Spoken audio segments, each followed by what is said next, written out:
ಗೋಪಿಚನ ವಲ್ಲಭ ಗಿರಿವರಧಾರಿ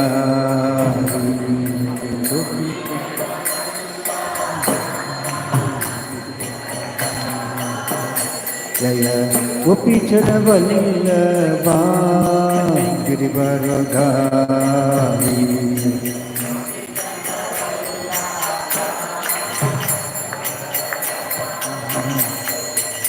ಯಶೋದನಂದನ ಬ್ರಜಜನ ರಂಜನ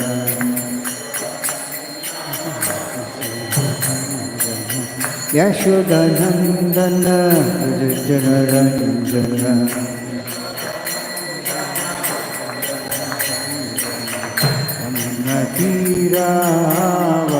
ತೀರಾವನಚಾರಿ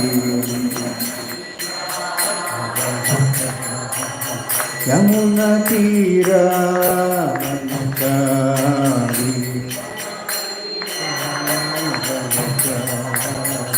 ಜಯೋ ರಾಜನಾಥ ಬಿಹಾರಿ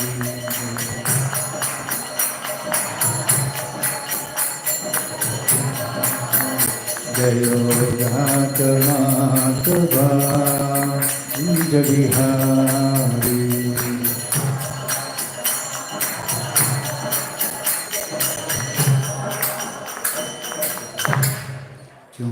परमहंस षष्ठोत्तर सदस्य श्री भक्तिवेदांत स्वामी श्रील प्रभुपाद की इस्कॉन संस्थापक श्रील प्रभुपाद की ज्यों विष्णुपाद परमहंस परिजन षष्ठोत्तर सदस्य श्रीमद भक्ति सिद्धांत सरस्वती गोस्वामी महाराज प्रभुपाद की अनंत कोटि वैष्णववृंद की नमाचार्य श्री हरदास ठाकुर की प्रेम से कोई कृष्ण चैतन्य प्रभु नित्यानंद श्री द्वैत गदाधर श्री गौर भक्तवृंद की श्री कृष्ण भगवान की जय, श्री मायापुर धाम की जय, श्री वृंदावन धाम की जय, गंगा माई की जय, यमुना माई की जय, भक्ति देवी की जय, तुलसी देवी की जय, अनंत कोटि वैष्णववृंद की जय, श्री हरिनाम संकीर्तन की जय, ग्रंथराज श्रीमद् भागवतम की जय, इस्कॉन भक्तवृंद गुरुवंत की जय, समावेद भक्तवृंद की जय, Gaura Premananda all glories to the assemblies, all glories to the assemblies, all glories to the assemblies, all glories to Shri Guru and Shri Gauranga, all glories to Srila Prabhupada ki jai.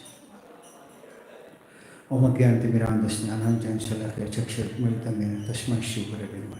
Shri Chaitanya पृष्ठं स्थापितं येन भूतले स्वयंरूपपदामह्यं ददाति स्वपदान्तिकं वन्देऽहं श्रीगुरुं श्रीयुतपदकमलं श्रीगुरुं वैष्णवं च श्रीरूपं साग्रजातं सगुणरघुनाथान्वितं तं सजीवं साद्वैतं सावधूतं परिजनसहितं कृष्णचैतन्यदेवं श्रीराधाकृष्णपादान् सगुणललिता श्री विशाखान्वितां हे कृष्ण करुणा सिंधु दीनबंधो जगत्पते गोपिशब्दकांतागतकान्तं नमस्ते तप्तकाञ्चन गौराङ्गी राधेवतां श्री विष्णुस्तकां हरे जय श्री कृष्ण चैतन्य प्रभु नित्यानंद श्री द्वैत गदाधर श्री गौर भक्तवृंद हरे कृष्ण कृष्ण कृष्ण हरे हरे हरे राम राम राम हरे हरे मोहन करोति वाचालं पंकं नयति गम्यकपद्महं श्री गुरुं दैतानं परमानन्दं श्री चैतन्य ईश्वर कृष्ण कृष्ण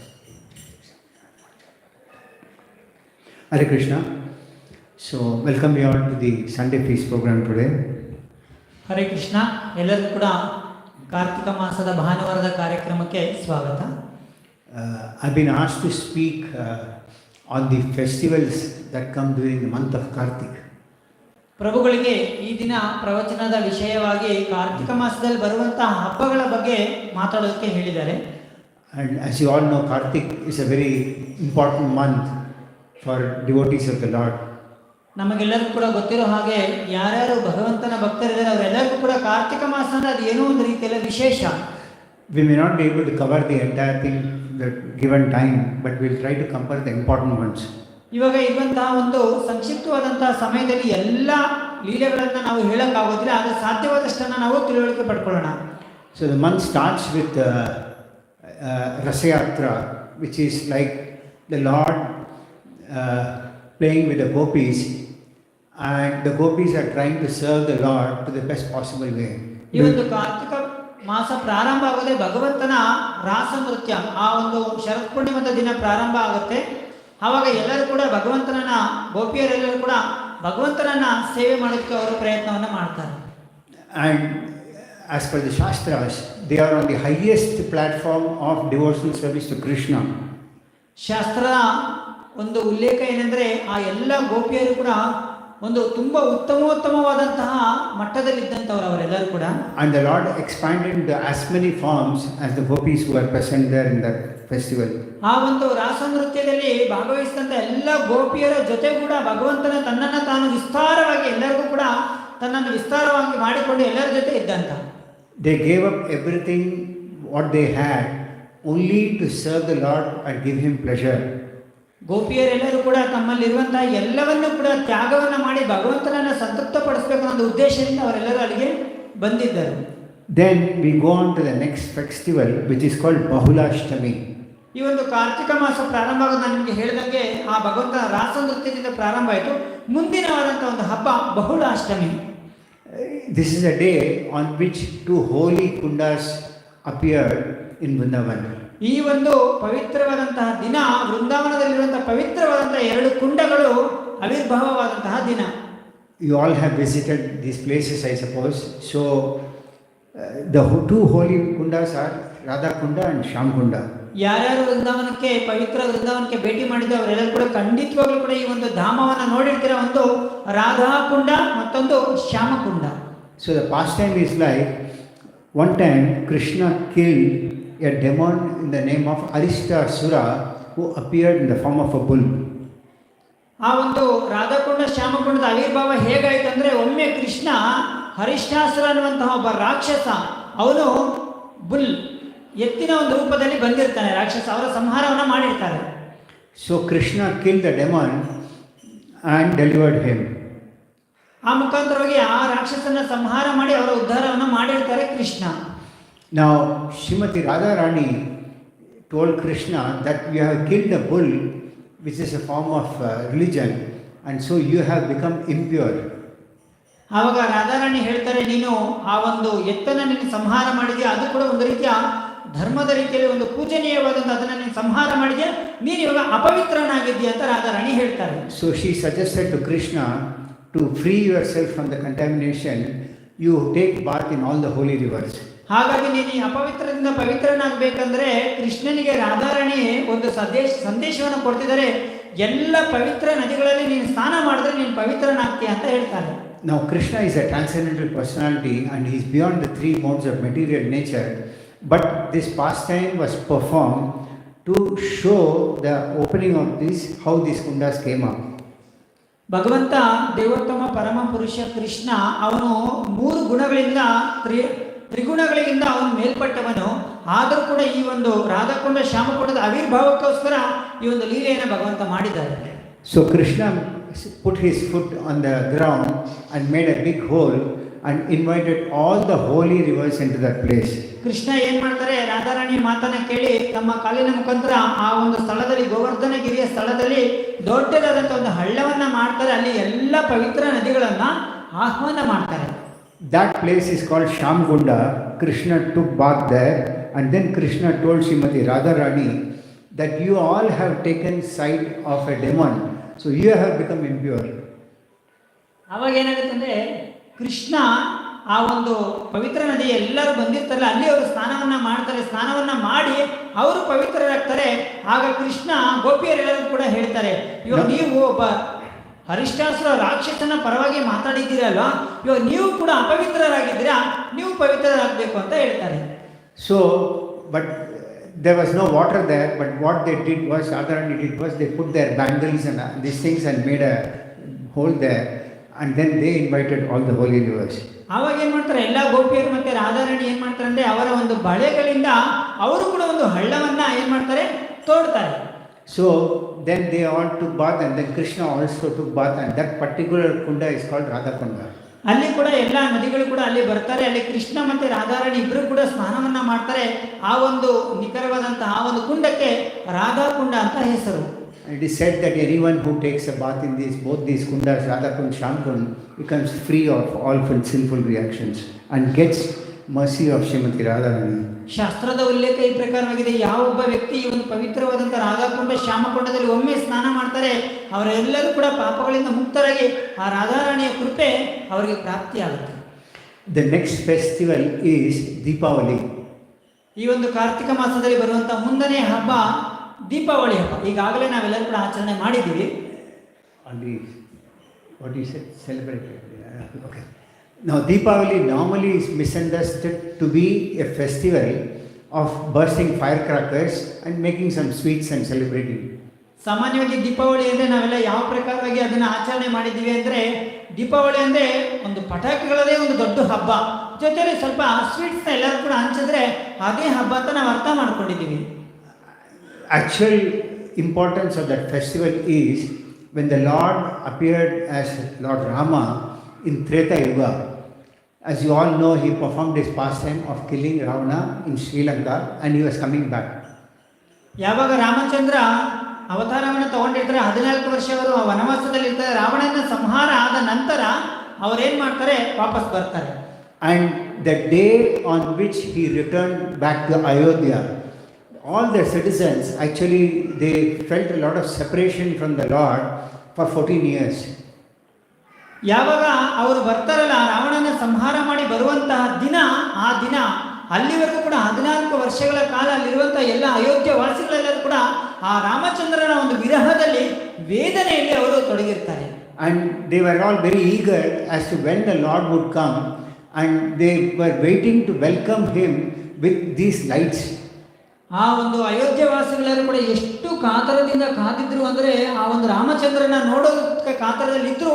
ಆ ರಾಮಚಂದ್ರನ ಆಗಮನವನ್ನ ಅವರು ಎಲ್ಲ ದೀಪಗಳನ್ನು ಬೆಳಗುವ ಮುಖಾಂತರವಾಗಿ ಸೂಚಿಸಿದ್ದಾರೆ. So that is the importance of lighting lamps in our houses.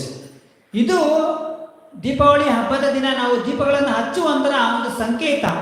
It is said that just as the room is dark, there was no electricity in those days. ಆ ದಿನಗಳಲ್ಲಿ ಯಾವುದೇ ರೀತಿಯಂಥ ವಿದ್ಯುತ್ ಶಕ್ತಿ ಇರಲಿಲ್ಲ, ಮತ್ತೆ ಎಲ್ಲ ಕಡೆ ಕತ್ತಲು ಆವರಿಸಿತ್ತು. So they used to light lamps, so that lamp actually impels the darkness away. ಹಾಗಾಗಿ ಅವರು ದೀಪಗಳನ್ನು ಹಚ್ತಾ ಇದ್ರು, ಆ ಮುಖಾಂತರವಾಗಿ ಅವರು ಕತ್ತಲನ್ನು ದೂರ ಮಾಡ್ತಾ ಇದ್ರು. Similarly, it is said that when we light the lamp for the service or for the pleasure of the Lord, it takes away all the darkness of ignorance from us. ಅದೇ ಪ್ರಕಾರವಾಗಿ ನಾವು ಯಾವಾಗ ಭಗವಂತನ ಮುಂದೆ ಆ ಒಂದು ದೀಪಗಳನ್ನು ಹಚ್ಚುತ್ತೀವಲ್ಲ, ನಮ್ಮ ಹೃದಯಾಂತರದಲ್ಲಿ ಇರುವಂಥ ಎಲ್ಲ ಅಜ್ಞಾನಗಳು ಕೂಡ ದೂರ ಹೋಗುತ್ತೆ. Now, there are some very important takeaways from this particular pastime. I'll just quickly run through that. ಈ ಒಂದು ದೀಪಾವಳಿ ಹಬ್ಬದ ದಿನ ನಡೆದಂಥ ಈ ಒಂದು ಭಗವಂತನ ಲೀಲೆಯಿಂದ ಖಂಡಿತವಾಗ್ಲೂ ನಾವೆಲ್ಲರೂ ಕೂಡ ತಿಳುವಳಿಕೆ ಪಡೆಯೋದಂಥ ತುಂಬ ವಿಚಾರಗಳಿದೆ, ಅದನ್ನು ಪ್ರಭು ಹೇಳ್ತಾರೆ. The entire episode of Ramayana took place because of association, the type of association that Kaikeyi ended up with. ಇಡೀ ಒಂದು ರಾಮಾಯಣದ ಒಂದು ಸಾರ ಸರ್ವಸ್ವ ಒಂದು ಸಂಗ್ರಹವನ್ನು ನಾವೆಲ್ಲ ಅರ್ಥ ಮಾಡಬೇಕಂದ್ರೆ, ಕೈಕೇಯಿ ತಗೊಂಡಂತಹ ಒಂದು ದುಸ್ಸಂಗ ಇತ್ತಲ್ಲ, ಅದರಿಂದ ಇಡೀ ರಾಮಾಯಣದ ತಿರುವನ್ನು ನಾವಿಲ್ಲಿ ನೋಡಬಹುದು. She was earlier very much devoted to Lord Rama, but due to a very short association with her servant Mandara, she was poisoned and she made the whole plan to send Rama to exile.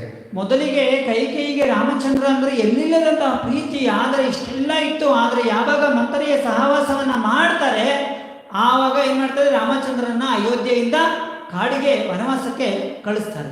And the second important lesson is that though Lord had his associates like his brothers Lakshmana, Sita Devi, they had all the opulence with them, but still for the satisfaction of Lord Rama, they also wanted to take the same type of austerities which Lord Rama undertook. ಮೊದಲನೇದಾಗಿ ಸಂಘದಿಂದ ಹೇಗೆ ಕೈಕೇಯಿ ಅವರು ಆ ಥರ ಆದರು. ಎರಡನೇದಾಗಿ ರಾಮಚಂದ್ರನ ತಮ್ಮ ಲಕ್ಷ್ಮಣ ಮತ್ತು ಧರ್ಮಪತ್ನಿ ಸೀತಾದೇವಿ, ಅವರಲ್ಲಿ ಎಲ್ಲ ಐಶ್ವರ್ಯಗಳು ಇದ್ವು. ಆದರೆ ಕಾಡಿಗೆ ಹೋಗಬೇಕಾದದ್ದು ರಾಮಚಂದ್ರ ಮಾತ್ರ. ಆದರೆ ರಾಮಚಂದ್ರ ಏನೆಲ್ಲ ತಪಸ್ಸುಗಳನ್ನು ಆಚರಿಸಿದ್ರು ಕಾಡಿಗೆ ಹೋಗೋಕ್ಕೆ, ಅದನ್ನು ಕೂಡ ಸ್ವೀಕರಿಸಿದ್ರು ಧರ್ಮಪತ್ನಿಯಾದಂತಹ Sita, ತಮ್ಮನಾದಂತಹ Lakshmana.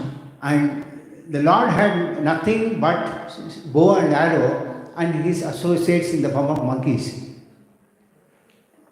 His associates in the form of monkeys.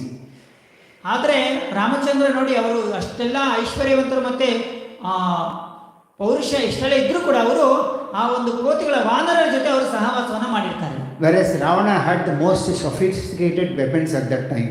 ಆ ಸಮಯದಲ್ಲಿ ಲಂಕಾಧಿಪತಿ ರಾವಣನಲ್ಲಿ ಎಲ್ಲ ರೀತಿಯಾದಂತಹ ಯುದ್ಧಕ್ಕೆ ಬೇಕಾದಂಥ ಎಲ್ಲ ಆಯುಧಗಳು ಇತ್ತು. ಆದರೆ ರಾಮನಲ್ಲಿ ವಾನರ ಸೈನ್ಯ ಮಾತ್ರ ಇತ್ತು.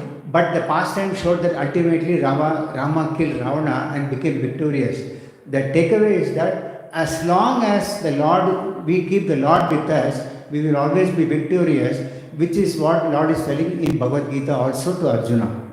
ಅದನ್ನೇ ಕಟ್ಟಕಡೆದಾಗಿ ಏನಾಗುತ್ತೆ ಅಂದರೆ ರಾವಣ ಹತ್ರ ಅಷ್ಟು ಸೈನ್ಯ ಅಷ್ಟು ಆಯುಧಗಳಿದ್ರು ಕೂಡ ಅವನ ಕಡೆಗೆ ಸೋಲನ್ನು ಒಪ್ತಾನೆ, Ramachandra ಜಯವನ್ನ ಸಾಧಿಸ್ತಾರೆ.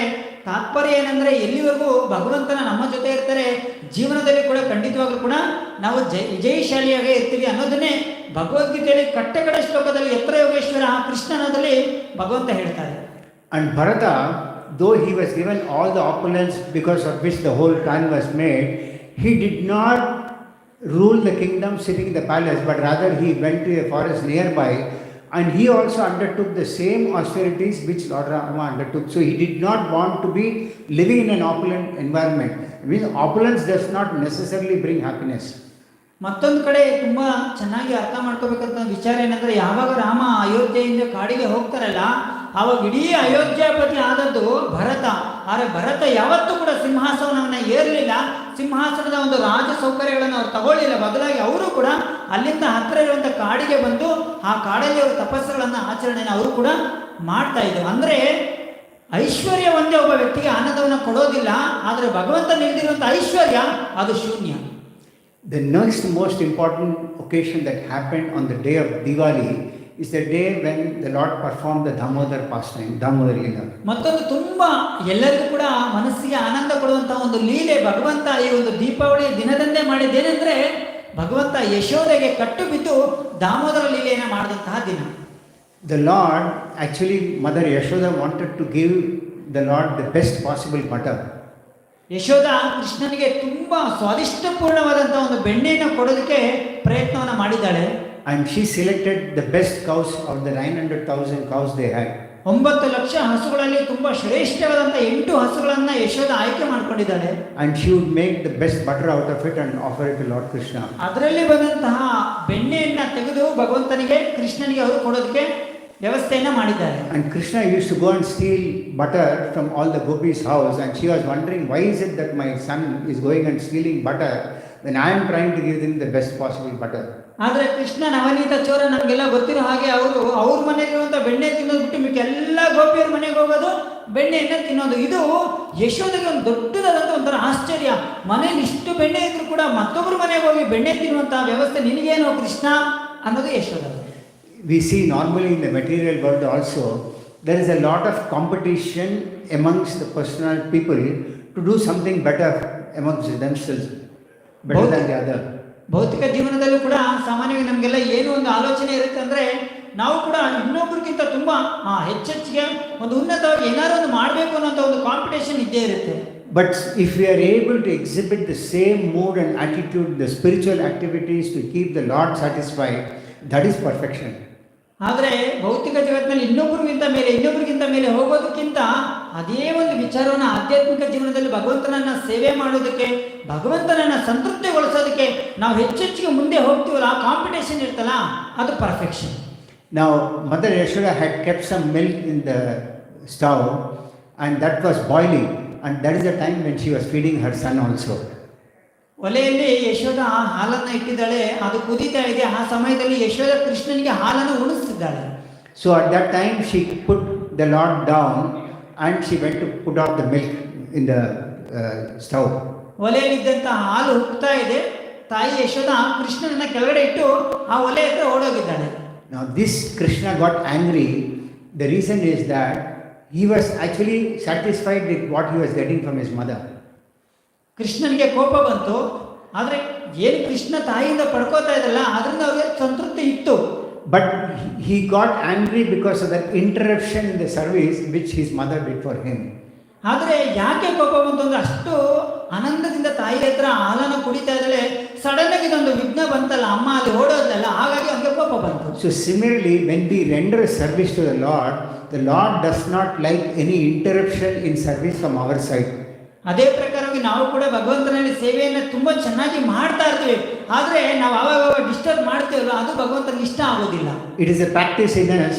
We may be doing some service, all of a sudden some mobile call will come and we'll pick it up and try to answer. These are all interruptions that we don't think will interrupt the service to the Lord for His satisfaction, but rather the Lord does not like this. ಉದಾಹರಣೆಗೆ ತುಂಬಾ ಚೆನ್ನಾಗಿ ಪ್ರಭು ಹೇಳಿದ್ರು, ಸಾಮಾನ್ಯವಾಗಿ ನಾವು ಭಗವಂತನಿಗೆ ತುಂಬಾ ಏನೋ ಒಂದು ಒಳ್ಳೆ ಸೇವೆಯನ್ನ ಮಾಡ್ತಾ ಇರ್ತೀವಿ. ಆ ಸಮಯದಲ್ಲಿ ಏನಾದ್ರು ಒಂದು ಮೊಬೈಲಲ್ಲಿ ಕಾಲ್ ಬಂದ್ರೆ ಫಸ್ಟ್ ನಾವು ಪ್ರಿಫರೆನ್ಸ್ ಏನ್ ಮಾಡ್ತೀವಿ, ಮೊಬೈಲಲ್ಲೇ ಮಾತಾಡ್ತಾ ಇರ್ತೀವಿ. ಅಂದ್ರೆ ಏನಾದ್ರು ಒಂದು ಭಗವಂತನ ಸೇವೆ ಮಾಡ್ಬೇಕಂದ್ರೆ ಈ ರೀತಿಯಾದಂತಹ ಅಡಚಣೆಗಳು ಭಗವಂತನಿಗೆ ಇಷ್ಟ ಆಗೋದಿಲ್ಲ. Another possible interruption in service is that when, for example, the Matajis normally make garlands. ಮತ್ತೊಂದು ಉದಾಹರಣೆ ಅಂದ್ರೆ ಸಾಮಾನ್ಯವಾಗಿ ಮಾತಾಜಿಯರೆಲ್ಲರೂ ಕೂಡ ಭಗವಂತನಿಗೆ ಹೂವಿನ ಅಲಂಕಾರವನ್ನ ಮಾಡ್ತಾ ಇರ್ತಾರೆ.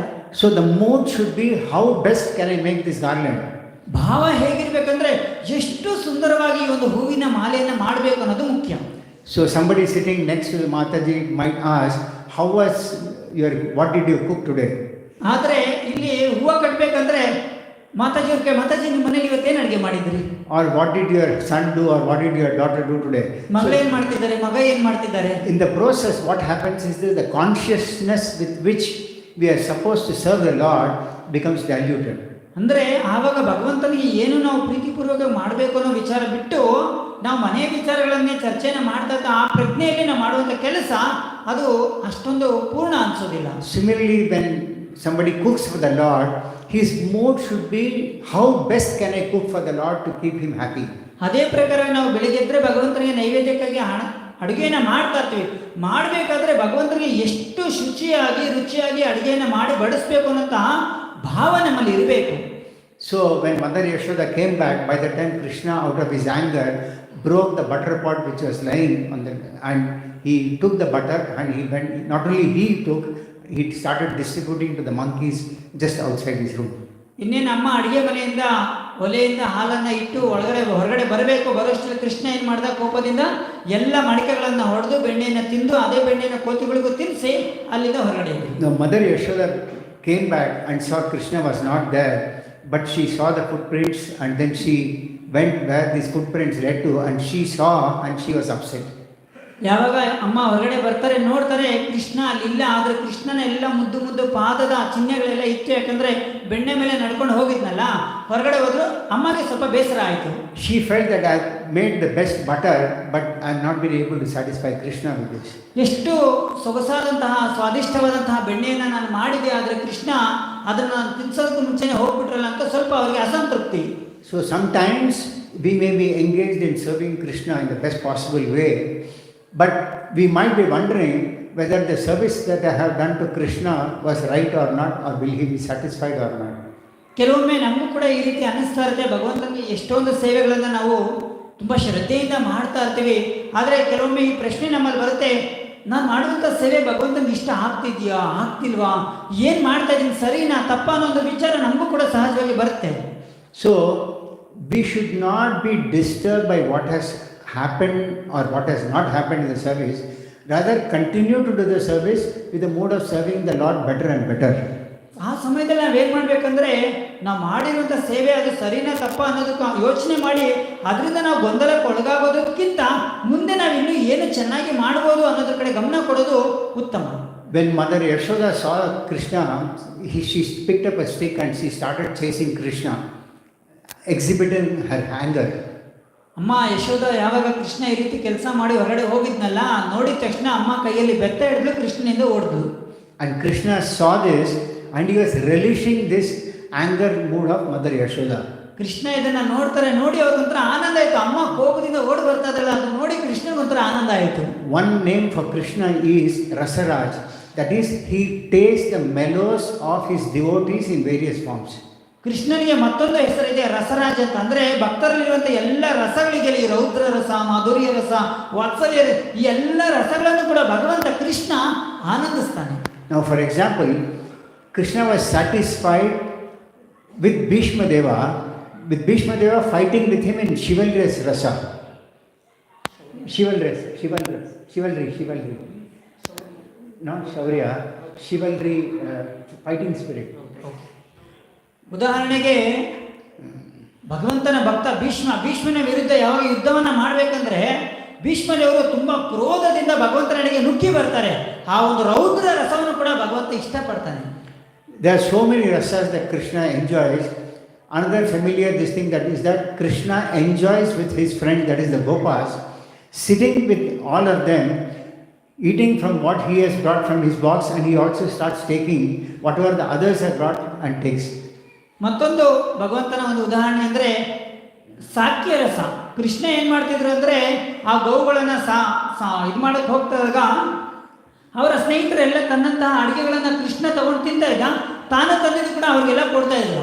ಈ ಪ್ರಕಾರವಾಗಿ ಕೃಷ್ಣ ತನ್ನ ಸ್ನೇಹಿತರ ಜೊತೆ ಸಾಕ್ಯ ರಸದ ವಿನಿಮಯವನ್ನು ಮಾಡ್ತಾ ಇದ್ರು. He also enjoys his close associates chastising him, like the Gopas chastising him, or even Srimati Radharani, when she chastises Krishna, Krishna enjoys that. ಅಷ್ಟು ಮಾತ್ರ, ಯಾವಾಗ ಸ್ನೇಹಿತರು ಕೃಷ್ಣನಿಗೆ ಬೈಯೋರು, ಕೃಷ್ಣ ನೀನು ಹಾಗೆ ಅಂತ ಬೈತಾ ಇದ್ರು ಕೂಡ ಕೃಷ್ಣ ಅದನ್ನ ಆನಂದದಿಂದ ಅದನ್ನು ಸ್ವೀಕರಿಸ್ತಾ ಇದ್ದ. ರಾಧಾರಾಣಿ ಕೂಡ ಕೆಲವೊಮ್ಮೆ ಬೈತಾ ಇದ್ರು, ಅದನ್ನು ಕೂಡ ಭಗವಂತ ಅದನ್ನ ಸ್ವೀಕರಿಸ್ತಾ ಇದ್ದ. Now we should not think that we will enjoy like Krishna, because if you go and do this in your home, you might get a kick.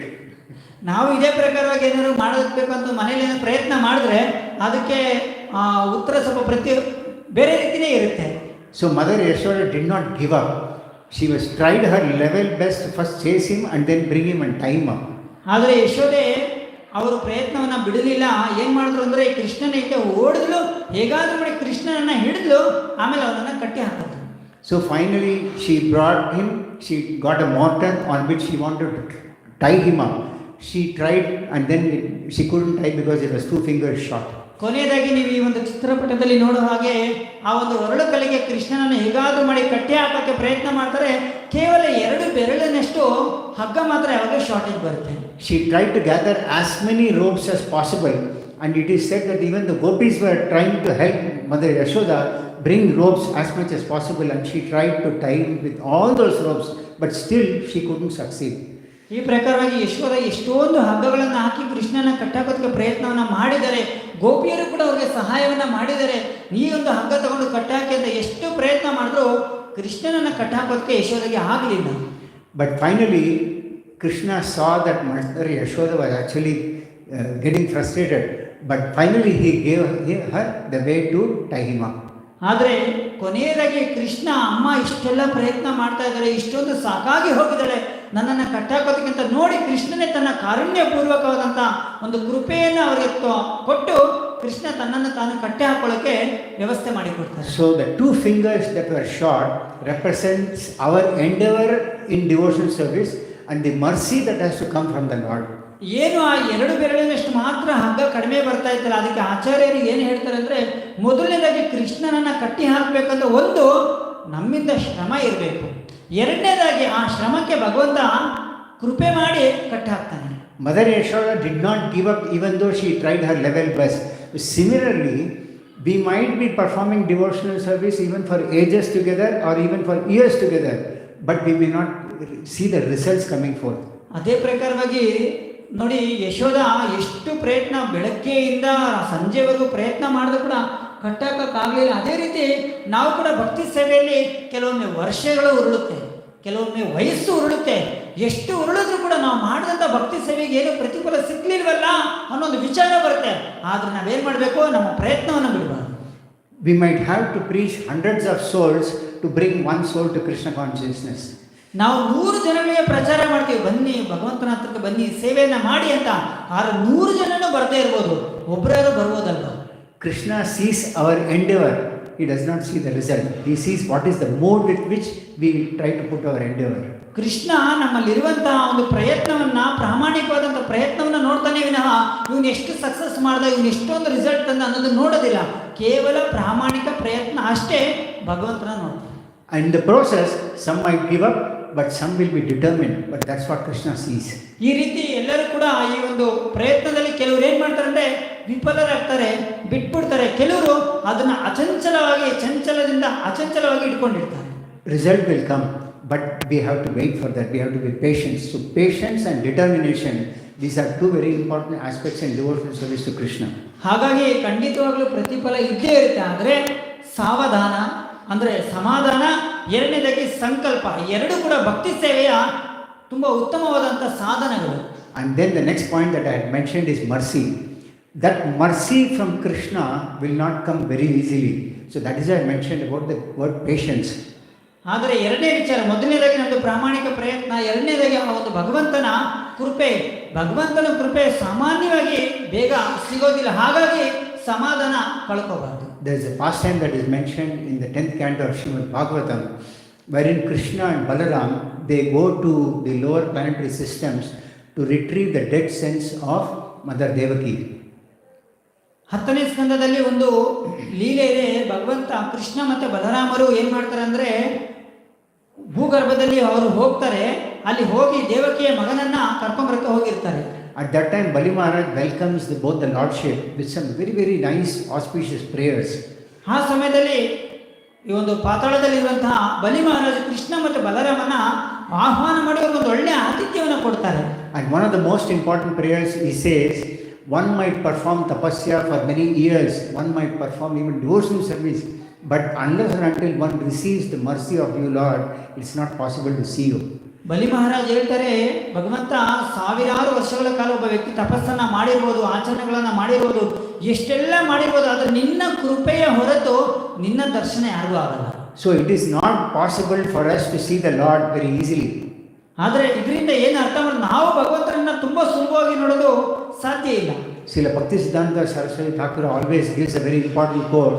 He says, don't try to see God, but try to serve God in such a way that He wants to see you.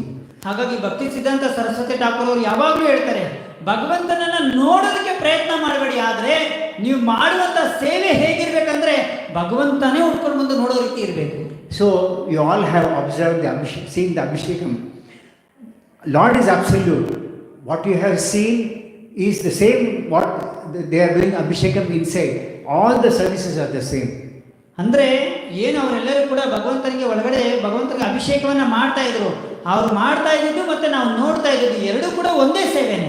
So you don't have to think they are doing Abhishekam, why I am not able to do that. ನಮ್ಮಲ್ಲಿ ಒಂದು ವಿಚಾರ ಬರಬಾರ್ದು, ಅವರು ಅಭಿಷೇಕ ಮಾಡುವಂತಹ ಶ್ರೇಷ್ಠ ವ್ಯಕ್ತಿಗಳು ಅವ್ರು ಸೇವೆ ಮಾಡ್ತಾ ಇದ್ರೆ ನಾವು ಇಲ್ಲೇ ಇದ್ವಿ ಅನ್ನುವಂಥ ಪ್ರಶ್ನೆ ನಮ್ಮಲ್ಲಿ ಬರಬಾರ್ದು. Then we will go to the next pastime, which is Govardhan Puja. ಈಗ ಮುಂದಿನ ಈ ಒಂದು ಕಾರ್ತಿಕ ಮಾಸದಲ್ಲಿ ನಡೆದಂತಹ ಹಬ್ಬ, ಮೊದಲನೇದಾಗಿ ನಾವು ನೋಡಿದ್ವಿ ರಾಸ ನೃತ್ಯ, ಬಹುಳಾಷ್ಟಮಿ, ಆಮೇಲೆ ದೀಪಾವಳಿ ಹಬ್ಬ, ರಾಮಚಂದ್ರ ಬಂದಿದ್ದು. ಈಗ ನಾವು ಗೋವರ್ಧನ ಪೂಜೆಗೆ ಹೋಗ್ತಿದ್ವಿ. Now this Govardhan hill which you saw is a very, very auspicious hill. It's not like any other hill. ಏನು ಈ ಒಂದು ಗೋವರ್ಧನಗಿರಿ ಬೆಟ್ಟ ಇದೆಯಲ್ಲ, ಅದನ್ನ ಯಾರ್ಯಾರು ಬೃಂದಾವನಕ್ಕೆ ಹೋಗಿ ದರ್ಶನವನ್ನ ಮಾಡಿದ್ರೆ ಅದು ಸಾಮಾನ್ಯವಾದಂತಹ ಹಲವಾರು ಬೆಟ್ಟಗಳ ರೀತಿಯಲ್ಲಿ ಆದ ತುಂಬಾ ಪವಿತ್ರವಾದಂತಹ ಬೆಟ್ಟ. Krishna, when he was a small boy, he saw his father Nanda Maharaj worshipping Lord Indra, praying for rain. Krishna ಚಿಕ್ಕ ಹುಡುಗ ಬಾಲಕನಾಗಿದ್ದಾಗ ತನ್ನ ತಂದೆ ಏನ್ ಮಾಡ್ತಿದ್ರು ಅಂದ್ರೆ ಆ ಇಂದ್ರನ ಪೂಜೆಯನ್ನ ಮಾಡ್ತಾ ಇದ್ರು ನಂದ ಮಹಾರಾಜ. So Krishna asked his father many questions and his father was also replying those questions. Krishna ಅಪ್ಪನ ಹತ್ರ ತುಂಬಾ ಪ್ರಶ್ನೆಗಳನ್ನ ಮಾಡ್ತಾ ಇದ್ದಾರೆ, ಅಪ್ಪ ಕೂಡ ಅದಕ್ಕೆ ಉತ್ತರವನ್ನು ಕೊಡ್ತಿದ್ದಾರೆ. So finally Krishna came and showed that there is no need to worship Indra, because if you pray to the Supreme Lord, rain will come, and rain comes, the forest will be this thing, all the animals will also be happy with grazing, getting the proper grass. ಕೊನೆಯದಾಗಿ ಈ ರೀತಿ ಪ್ರಶ್ನೆಗಳನ್ನ ಮಾಡ್ತಾ ಮಾಡ್ತಾ ಕೃಷ್ಣ ಅಪ್ಪನಿಗೆ ಹೇಳ್ತಾರೆ, ಇಂದ್ರನಿಗೆ separate ಆಗಿ ಪೂಜೆ ಮಾಡುವಂತ ಅವಶ್ಯಕತೆ ಇಲ್ಲ ಅಪ್ಪ, ದೇವೋತ್ತಮ ಪರಮ ಪುರುಷನಿಗೆ ನೀವು ಯಾವಾಗ ಪೂಜೆಯನ್ನು ಮಾಡ್ತೀರಾ ಮಳೆ ಬರುತ್ತೆ, ಮಳೆಯಿಂದ ಬೆಳೆ ಬರುತ್ತೆ, ಬೆಳೆಯಿಂದ ಗೋವುಗಳೆಲ್ಲ ಸಮೃದ್ಧಿಯಾಗಿ ಬೆಳೀತವೆ ಅಂತ ಹೇಳ್ತಾರೆ. So somehow he managed to convince Nanda Maharaj to offer the same prayers to Govardhan hill. ಈ ಪ್ರಕಾರವಾಗಿ ಅಪ್ಪನನ್ನ ಹೇಗಾರು ಮಾಡಿ ಕನ್ವಿನ್ಸ್ ಮಾಡಿ ಎಲ್ಲರೂ ಕೂಡ ಆ ಒಂದು ಗೋವರ್ಧನಗಿರಿಗೆ ಪೂಜೆಯನ್ನು ಮಾಡೋದಕ್ಕೆ ವ್ಯವಸ್ಥೆಯನ್ನ ಮಾಡ್ತಾರೆ. Now when we pray to the demigods for asking for some benedictions, they cannot give any benedictions of their own. Whatever they give, they have to give by the mercy of the Lord only. The same Lord who is situated in our heart as Paramatma is situated in the heart of the demigods, and they are not independent. ಏನಂದ್ರೆ ಏನು ನಾವು ದೇವತೆಗಳ ಹತ್ರ ಹೋಗಿ ಬೇಡಿಕೆಗಳನ್ನ ಬೇಡ್ತೀವಲ್ವಾ, ಆ ಬೇಡಿಕೆಗಳನ್ನ ವರಗಳನ್ನ ದೇವತೆಗಳು ಕೊಟ್ಟರು ಕೂಡ ಆ ಒಂದು ಕೊಡುವಂತಹ ಶಕ್ತಿ ಮತ್ತೆ ಅವರಿಗೆ ಭಗವಂತನೇ ಕೊಡಬೇಕು. ಯಾವ ಪ್ರಕಾರವಾಗಿ ನಮ್ಮ ಹೃದಯದಲ್ಲಿ ಪರಮಾತ್ಮನಾಗಿ ಕೂತಿದ್ದಾನೋ ಅದೇ ಪ್ರಕಾರವಾಗಿ ದೇವತೆಗಳ ಹೃದಯದಲ್ಲೂ ಕೂಡ ಪರಮಾತ್ಮನಾಗಿ ಕೂತಿರ್ತಾನೆ. ಆ ಪರಮಾತ್ಮ ಸ್ಯಾಂಕ್ಷನ್ ಮಾಡಿದ್ರೇನೆ ದೇವತೆಗಳು ಕೂಡ ನಮಗೆ ವರವನ್ನ ಕೊಡ್ತಾರೆ. So when everyone started worshipping Govardhan hill, Indra got puffed up and he started pouring very heavy rains with thunderstorms and all those things. ಯಾವಾಗ ಕೃಷ್ಣನ ಮಾತು ಕೇಳಿ ನಂದ ಮಹಾರಾಜ್ ಏನ್ ಮಾಡ್ತಾರೆ, ಗೋವರ್ಧನಗಿರಿಗೆ ಪೂಜೆಯನ್ನು ಮಾಡೋಕ್ಕೆ ಪ್ರಾರಂಭ ಮಾಡ್ತಾರೆ. ಇದರಿಂದ ವ್ಯಾಕುಲದಿಂದ ತುಂಬಾ ಕ್ರೋಧಿಷ್ಠನಾದಂತಹ ಇಂದ್ರದೇವರು ಏನ್ ಮಾಡ್ತಾರೆ, ತುಂಬಾ ಧಾರಾಕಾರವಾದಂತಹ ಆ ಒಂದು ಸಂವರ್ತಕ ಮಳೆಯನ್ನ ಸುರಿಸ್ತಾರೆ. Now the Vrajavasis had no other shelter other than Krishna. ಆ ಎಲ್ಲ ವ್ರಜವಾಸಿಗಳಿಗೆ ಕೃಷ್ಣನ ಹೊರತು ಬೇರೆ ಆಶ್ರಯ ಇಲ್ಲ. So they prayed to Krishna, and what Krishna did was he lifted the Govardhan hill with his little finger and he held it for 7 days. ಆಮೇಲೆ ಅವರೇನ್ ಮಾಡ್ತಾರೆ, ಎಲ್ಲ ಕೃಷ್ಣನಲ್ಲಿ ಮೊರೆ ಹೋಗ್ತಾರೆ. ಕೃಷ್ಣ ತನ್ನ ಎಡಗೈನ ಕಿರುಬೆರಳಿನ ಸಹಾಯದ ಇಡೀ ಗೋವರ್ಧನಗಿರಿ ಬೆಟ್ಟವನ್ನ ಎತ್ತುತ್ತಾರೆ. ಆಮೇಲೆ ಅವ್ರೇನ್ ಮಾಡ್ತಾರೆ, 7 ದಿನಗಳ ಕಾಲ ಹಾಗೆ ಇಟ್ಕೊಳ್ತಾರೆ. So the point is that we might think that I can get shelter from here, shelter from there. Sometimes I can get shelter from this person, sometimes I can get shelter from my parents, sometimes I can get shelter from this so and so demigod, sometimes I can get shelter from so and so place. But ultimate shelter, there is only one shelter, that is Krishna. ವಿಚಾರ ಏನಂದ್ರೆ, ನಾವೆಲ್ಲರೂ ಕೂಡ ಅವಾಗ ಯೋಚನೆ ಮಾಡ್ತೀವಿ, ಒಮ್ಮೆ ಇವರ ಆಶ್ರಯದಲ್ಲಿರೋಣ, ಒಮ್ಮೆ ಅವರ ಆಶ್ರಯದಲ್ಲಿ, ಒಮ್ಮೆ ಅವ್ರು ಕಾಪಾಡ್ತಾರೆ, ಒಮ್ಮೆ ಇವ್ರು ಕಾಪಾಡ್ತಾರೆ, ಒಮ್ಮೆ ದೇವತೆಗಳು ಕಾಪಾಡ್ತಾರೆ. ಆದರೆ ಕಟ್ಟ ಕಡೆಗೆ ಎಲ್ಲರನ್ನೂ ಕೂಡ ಅನವರತ ಕಾಪಾಡೋದು ಯಾರಂದ್ರೆ ಆಪತ್ ಬಾಂಧವ ಭಗವಂತ Krishna. And the second most important point is that having pride in the process of performing devotional service is a big impediment in our spiritual life. ಎರಡನೇದಾಗಿ ತುಂಬಾ ಮುಖ್ಯವಾದಂಥ ವಿಚಾರ, ಭಕ್ತಿ ಸೇವೆಯಲ್ಲಿ ಮಾಡ್ತಾ ಇರುವಾಗ ನಮಗೂ ಕೂಡ ಕೆಲವೊಂದು ಗರ್ವ ಬರುತ್ತೆ, ಸ್ವಲ್ಪ ಅಹಂಕಾರ ಬರುತ್ತಲ್ಲ, ಅದು ಭಕ್ತಿ ಸೇವೆಗೆ ಮುಂದೆ ಹೋಗೋದಕ್ಕೆ ಇರುವಂತಹ ತುಂಬಾ ಅತಿ ದೊಡ್ಡದಾದಂತಹ ಅಡ್ಡ. Now when we come to the beginning stages of devotional service, or even as we may progress in the performance of devotional service, sometimes we may think, oh, I am going to ISKCON Krishna conscious movement, I am doing this, I am hearing that. We also tend to develop that pride. ಅಂದರೆ ಸಾಮಾನ್ಯವಾಗಿ ನಾವು ಯಾವಾಗ ಭಕ್ತಿ ಸೇವೆಗೆ ಬರ್ತೀವಿ, ಪ್ರಾರಂಭದಲ್ಲಿ ಬರ್ತೀವಿ, ಚಿಕ್ಕದಾಗಿ ಸೇವೆಗಳನ್ನು ನಾವು ಮಾಡ್ತಾ ಹೋಗ್ತೀವಿ, ಆಮೇಲೆ ಹೆಚ್ಚೆಚ್ಚಿಗೆ ಸೇವೆಯನ್ನು ಮಾಡ್ತಾ ಹೋಗ್ತೀವಿ. ಆಮೇಲೆ ಅನ್ನಿಸ್ತಾ ಇರುತ್ತೆ, ನೋಡ್ದ ನಾವು ಬಂದ್ವಿ, ಇಷ್ಟೊಂದು ಸೇವೆ ಮಾಡ್ತಾ ಇದ್ವಿ, ಅಷ್ಟೊಂದು ಸೇವೆ ಮಾಡ್ತಾ ಇದ್ವಿ, ನನ್ನಿಂದ ಆ ಸೇವೆ ಆಯಿತು, ಈ ಪ್ರಕಾರವಾಗಿ ಅಹಂಕಾರ ಗೊತ್ತಿಲ್ಲದಂಗೆ ಬೆಳೀತಾ ಇರುತ್ತೆ. And Krishna does not like this at all, even to a fraction of a part of it. ಆದರೆ ಭಗವಂತನಿಗೆ ಇದರ ಯಾವ ಒಂದು ಕಣನೂ ಕೂಡ ಇಷ್ಟ ಆಗೋದಿಲ್ಲ. Then one fine day we might find there is some friction amongst the devotees. ಆಮೇಲೆ ಏನಾಗುತ್ತೆ ಅಂದ್ರೆ, ಈ ಒಂದು ಅಹಂಕಾರ ಬೆಳೀತಾ ಒಂದು ದಿವಸ ಏನಾಗುತ್ತೆ ಅಂದ್ರೆ, ಇದು ಭಕ್ತರ ನಡುವೆನೆ ಒಂದು ಸಂಘರ್ಷಕ್ಕೆ ಕಾರಣ ಆಗುತ್ತೆ. And then we start asking, what have I done wrong that I have to face so many problems in my devotional service? ಆಮೇಲೆ ನಾವೆಲ್ಲ ಪ್ರಶ್ನೆ ಮಾಡ್ಕೋತೀವಿ, ನಾನು ಏನು ಮಾಡಿದೆ, ಏನು ತಪ್ಪು ಮಾಡ್ಕೊಂಡು ಯಾಕೆ ಹಿಂಗೆ ಆಗ್ತಾ ಇದೆ, ಭಕ್ತಿ ಸೇವೆಯಲ್ಲಿ ಏನೋ ರುಚಿನೇ ಇಲ್ವಲ್ಲ ಅನ್ನೋ ಪ್ರಶ್ನೆ ಆಮೇಲೆ ಬರುತ್ತೆ. Now Krishna knows each and every individual living entity, what is the anartha in him, how much is there in him, how to correct it, when to correct it. Krishna ಪ್ರತಿಯೊಬ್ಬರ ಹೃದಯದಲ್ಲಿರುವಂಥ ಭಗವಂತನಿಗೆ ಗೊತ್ತು, ಯಾವ ವ್ಯಕ್ತಿಯಲ್ಲಿ ಎಷ್ಟೆಷ್ಟು ಅನರ್ಥಗಳಿದೆ, ಎಷ್ಟೆಷ್ಟು ಅವನಲ್ಲಿ ಬೇಡವಾದಂಥ ವಿಚಾರ ಇದೆ, ಅದನ್ನು ಹೇಗೆ ಸರಿ ಮಾಡಬೇಕು ಅನ್ನೋ ವಿಚಾರ ಅದು ಭಗವಂತನಿಗೆ ಗೊತ್ತಿದೆ. And just as we develop pride, even demigods also tend to develop pride, because opulence leads one to so many anarthas. ಯಾವ ಪ್ರಕಾರವಾಗಿ ನಮ್ಮಲ್ಲಿ ಆಗಾಗ ಈ ರೀತಿಯಾದಂಥ ಅಹಂಕಾರಗಳು, ಆಡಂಬರಗಳು ನಮ್ಮಲ್ಲಿ ಬರುತ್ತೋ, ಅದೇ ಪ್ರಕಾರವಾಗಿ ದೇವತೆಗಳಲ್ಲೂ ಕೂಡ ಈ ರೀತಿಯಾದಂಥ ವಿಚಾರ ಬರುತ್ತೆ. ಕಾರಣ, ಆ ಒಂದು ಆಸ್ತಿ, ಅಂತಸ್ತು, ಐಶ್ವರ್ಯ ಇದೆಯಲ್ಲ, ಅದು ತಂತಾನಾಗೆ ಅಹಂಕಾರಕ್ಕೆ ಒಂದು ಹೆಚ್ಚಿನ ವ್ಯವಸ್ಥೆ ಮಾಡಿಕೊಡುತ್ತೆ. So when desire is not fulfilled, what is that desire? To attain position, power, fame, etc. ಯಾವಾಗ ನಮಗೆ ನಾವು ಅಂದ್ಕೊಂಡಿದ್ದು ಸಿಗೋದಿಲ್ಲಲ್ಲ, ಏನು ಯಾವಾಗಲೂ ನಾವು ಬಯಸ್ತೀವಿ, ಪೂಜಾ, ಲಾಭ, ಪ್ರತಿಷ್ಠೆ.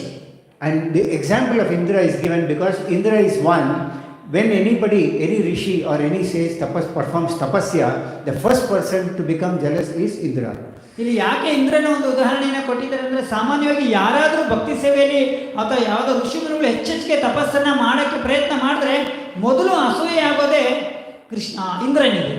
So Krishna wanted to arrest this pride of Indra and lifted the Govardhan hill and also gave shelter to all the Vrajavasis. ಹಾಗಾಗಿ ಕೃಷ್ಣ ಒಂದು ಇಂದ್ರನ ಒಂದು ದರ್ಪವನ್ನು ಕಡಿಮೆ ಮಾಡೋದಕ್ಕೋಸ್ಕರ ಗೋವರ್ಧನಗಿರಿಯ ಬೆಟ್ಟವನ್ನು ಎತ್ತಿದ್ದಾರೆ, ಜೊತೆಯಲ್ಲಿ ಎಲ್ಲರಿಗೂ ಕೂಡ ಆಶ್ರಯವನ್ನು ಕೊಟ್ಟಿದ್ದಾರೆ. Now there are many interactions that are taking place between Mother Yashoda, Gopas, Gopis, which are very, very enlivening. and it is good to hear, but then unfortunately we can't go into it because for want of time. ಆ ಸಂದರ್ಭದಲ್ಲಿ ತುಂಬಾ ಒಂದು conversations, ತುಂಬಾ ಸಂಭಾಷಣೆ ನಡೀತಾ ಇರುತ್ತೆ. ಗೋಪಿಯರಿಗೆ, ಗೋಪ ಬಾಲಕರಿಗೆ, ಯಶೋಧನಿಗೆ, ಕೃಷ್ಣನಿಗೆ ತುಂಬಾ ನಮ್ಗೆಲ್ಲರಿಗೂ ಕೂಡ ಪಾಠ ಕೊಡುವಂತಹ ವಿಚಾರಗಳು. ಸಮಯ ಕಡಿಮೆ ಇರೋದ್ರಿಂದ ಅದನ್ನ ಮುಂದಿನ ದಿನಗಳಲ್ಲಿ ಕೂಡ ಪ್ರಭು ಹೇಳ್ತಾರೆ. Like for example, one Gopa says, let us all try to help Krishna. He is holding the hill on his small finger. ಒಬ್ಬ ಗೋಪ ಹೇಳ್ತಾರೆ, ಅಯ್ಯೋ ಕೃಷ್ಣ ಒಬ್ಬನೇ ಒಂದು ಬೆರಳಲ್ಲಿ ಇಟ್ಕೊಂಡಿದ್ರೆ ನಾವೆಲ್ಲ ಸ್ವಲ್ಪ ಹೆಲ್ಪ್ ಮಾಡೋಣ ಅಂತ ಒಂದು ವಿಚಾರ ಹೇಳ್ತಾರೆ. So that type of a mellow Krishna enjoys with all his devotees. So that also he satisfied his devotees with these transactions. ಈ ಪ್ರಕಾರವಾಗಿ ಎಲ್ಲರೂ ಒಂದು ಪ್ರಯತ್ನವನ್ನ ಮಾಡ್ತಾ ಇದ್ದಾರೆ, ಅದು ಕೂಡ ಕೃಷ್ಣನಿಗೆ ತುಂಬಾ ಆನಂದವನ್ನ ಕೊಡ್ತಾ ಇದ್ದಾರೆ. So the pastime happened. Then Indra realized that yes, he has made a big blunder exhibiting his opulence. ಆ ನಂತರ ಇಂದ್ರನಿಗೆ ಇದು ಸಾಕ್ಷಾತ್ಕಾರ ಆಗುತ್ತೆ, ಹೌದು ನಾನೊಂದು ದೊಡ್ಡ ತಪ್ಪನ್ನ ಮಾಡಿದ್ದೀನಿ ಅಂತ ಅವ್ರಿಗೆ ಅರ್ಥ ಆಗುತ್ತೆ. ಅವರು ಕ್ಷಮೆಯನ್ನೇ ಯಾಚಿಸ್ತಾರೆ. And he offered glorious prayers to Govardhana hill. ಆಮೇಲೆ ಆ ಇಂದ್ರದೇವರು ಏನ್ ಮಾಡ್ತಾರೆ, ತುಂಬಾ ಶ್ರೇಷ್ಠವಾದಂತಹ ಪ್ರಾರ್ಥನೆಯನ್ನ ಗೋವರ್ಧನಗಿರಿಯನ್ನು ಕುರಿತು ಹೇಳ್ತಾರೆ. In the performance of our devotional service also we might develop pride. At the same time we might tend, because of the development of pride, we might tend to make other mistakes or other sinful activities. ನಾವು ಕೂಡ ಭಕ್ತಿ ಸೇವೆಯಲ್ಲಿ ಮುಂದೆ ಹೋಗ್ತಾ ಖಂಡಿತವಾಗ್ಲೂ ಕೂಡ ಈ ಒಂದು ಅಹಂಕಾರದಿಂದ ತುಂಬಿ ನಾವೇನ್ ಮಾಡ್ತೀವಿ ಅಂದ್ರೆ, ಒಂದಿಲ್ಲ ಎರಡಿಲ್ಲ ಈ ರೀತಿಯಾದಂಥ ನಾವು ತಪ್ಪು ಕೆಲಸಗಳನ್ನ ಅಥವಾ ತಪ್ಪು ನಿರ್ಧಾರಗಳನ್ನು ತಗೊಳ್ಳುವಂತಹ ಸಂದರ್ಭಗಳು ಖಂಡಿತವಾಗ್ಲೂ ಬರುತ್ತೆ. But Indra repented and offered glorious prayers to satisfy Krishna, begging apology and forgiveness. ಆದ್ರೆ ಈ ಸಂದರ್ಭದಲ್ಲಿ ಇಂದ್ರನಿಗೆ ಅದು ಮನವರಿಕೆ ಆಯಿತು, ಭಗವಂತನಲ್ಲಿ ಪ್ರಾರ್ಥನೆಯ ಮೊರೆಯನ್ನು ಇಟ್ಟ, ಆಮೇಲೆ ಅವರು ಅದರಿಂದ ಬಿಡುಗಡೆ ಹೊಂದಿದ್ರು. So what is important for us in the practice of devotional service is we need to introspect ourselves whether I have done something wrong, and if so we should be repentant on our attitude and behavior. ನಮ್ಮ ಭಕ್ತಿ ಸೇವೆಯಲ್ಲೂ ಕೂಡ ಇದರಿಂದ ಏನು ಅರ್ಥ ಮಾಡ್ಕೋಬೇಕಂದ್ರೆ, ನಾವು ಕೂಡ ಯಾವಾಗಲೂ ನಮ್ಮಲ್ಲಿ ನಾವು ಅವಲೋಕನವನ್ನ ಮಾಡ್ಕೋಬೇಕು. ನಾನು ಮಾಡ್ತಾ ಇರೋದು ಸರಿ ಇದೆಯಾ ತಪ್ಪಿದೆಯಾ ಅಂತ. ತಪ್ಪಿದ್ರೆ ಅದಕ್ಕೆ ನಾವೇನ್ ಮಾಡಬೇಕು, ಕ್ಷಮೆಯನ್ನು ಯಾಚಿಸಬೇಕು. And Indra offered glorious prayers. We are not qualified to offer prayers like that, but if we are able to even offer the prayers recited by great personalities like Indra, Queen Kunti, Bhishma Deva's prayers, there are so many prayers in the entire Srimad Bhagavatam. So if we offer these types of prayers, that is enough to please the Lord. Indra ಭಗವಂತನನ್ನ ಕುರಿತು ಶ್ರೇಷ್ಠವಾದಂಥ ಪ್ರಾರ್ಥನೆಯನ್ನ ಮಾಡಿದ್ರ, ಆದರೆ ಅಂತ ಪ್ರಾರ್ಥನೆಯನ್ನ ಮಾಡುವಂಥ ಯೋಗ್ಯತೆ ನಮ್ಮಲ್ಲಿ ಇಲ್ಲದೆ ಇರುವುದಾದರೆ, ಕುಂತಿದೇವಿ, ಭೀಷ್ಮದೇವರು, ಇಂದ್ರ, ಬ್ರಹ್ಮ ಈ ರೀತಿ ಎಲ್ಲರೂ ಭಗವಂತನನ್ನ ಕುರಿತು ಪ್ರಾರ್ಥನೆಯನ್ನ ಮಾಡಿದಾರಲ್ಲ, ಅದರ ಒಂದು ಸ್ತುತಿಯನ್ನು ನಾವು ಕೇವಲ ಪಠಣೆ ಮಾಡೋದ್ರಿಂದ ನಾವು ಕೂಡ ಆ ಒಂದು ಭಕ್ತಿಯನ್ನು ನಾವು ಪಡಿಬಹುದು. Another important aspect that the Lord showed in this particular pastime is He showed the importance of cows and calves. ಮತ್ತೆ ಈ ಒಂದು ಲೀಲೆಯಲ್ಲಿ ಭಗವಂತ ತುಂಬಾ ಮುಖ್ಯವಾಗಿ ಯಾವ ವಿಚಾರವನ್ನ ಇಲ್ಲಿ ಹೇಳಿದ್ದಾರೆ ಅಂದ್ರೆ, ಆ ಒಂದು ಗೋವು ಮತ್ತೆ ಆ ಗೋವಿನ ಕರು, ಇದರ ಒಂದು ಪ್ರಾಮುಖ್ಯತೆಯನ್ನು ಹೇಳಿದ್ದಾರೆ. Now Govardhan has got a tattva which is slightly different from other tattvas. Govardhana ಅನ್ನೋದು ಆ ಗೋವರ್ಧನಗಿರಿಯ ಒಂದು ತತ್ವ ಬೇರೆ ರೀತಿಯಿಂದ ಸ್ವಲ್ಪ ವಿಭಿನ್ನವಾದದ್ದು. Govardhan is not only the supreme personality of Godhead, but also the best of the servants of the Lord. Govardhana ಖುದ್ದಾಗಿ ಭಗವಂತನೇ ಆದರೂ ಕೂಡ ಜೊತೆಯಲ್ಲಿ ಅವರು ಭಗವಂತನ ಶ್ರೇಷ್ಠ ಭಕ್ತರೂ ಹೌದು.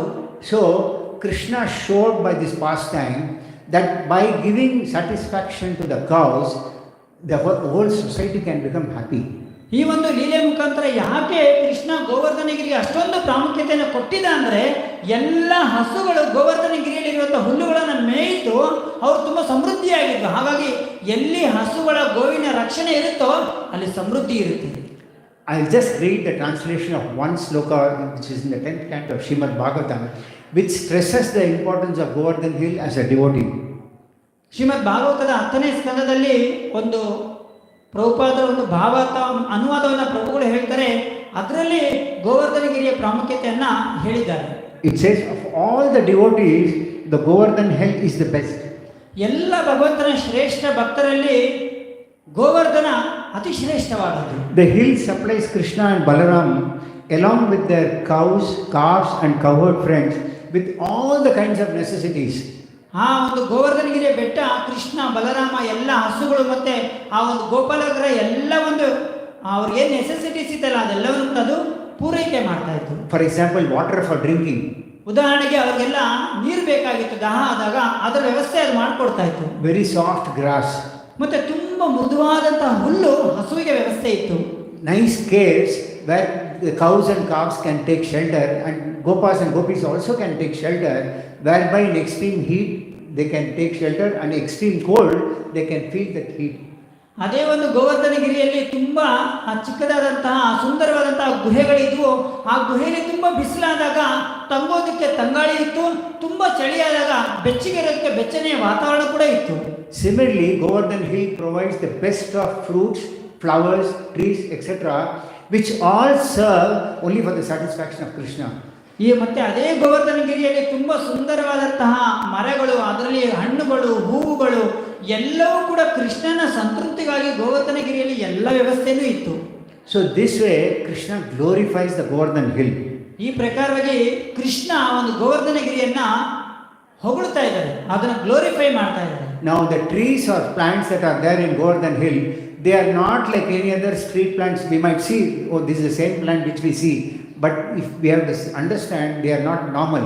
They have performed a lot of pious activities, and they have been given birth as a tree or a plant in Govardhan Hill, which is very, very auspicious for them. ಏನು ಗೋವರ್ಧನಗಿರಿಯ ಬೆಟ್ಟದಲ್ಲಿ ಇರುವಂತಹ ಮರಗಳು, ಗಿಡಗಳು ಅವೆಲ್ಲವೂ ಕೂಡ ಸಾಮಾನ್ಯವಾಗಿ ನಾವು ನೋಡುವಂತಹ ಮರ ಗಿಡಗಳು ಅಷ್ಟೇ ಅಲ್ಲ, ಅದು ಆ ಒಂದು ಮರ ಗಿಡಗಳಾಗಿ ತುಂಬ ಎಷ್ಟೋ ವರ್ಷಾನುಗಟ್ಟಲೆ ತಪಸ್ಸುಗಳನ್ನು ಮಾಡಿರುವಂತಹ ಶ್ರೇಷ್ಠ ವ್ಯಕ್ತಿಗಳು ಅಲ್ಲಿ ಒಂದು ಮರವಾಗಿ ಗಿಡವಾಗಿ ಅಲ್ಲಿದ್ದಾರೆ.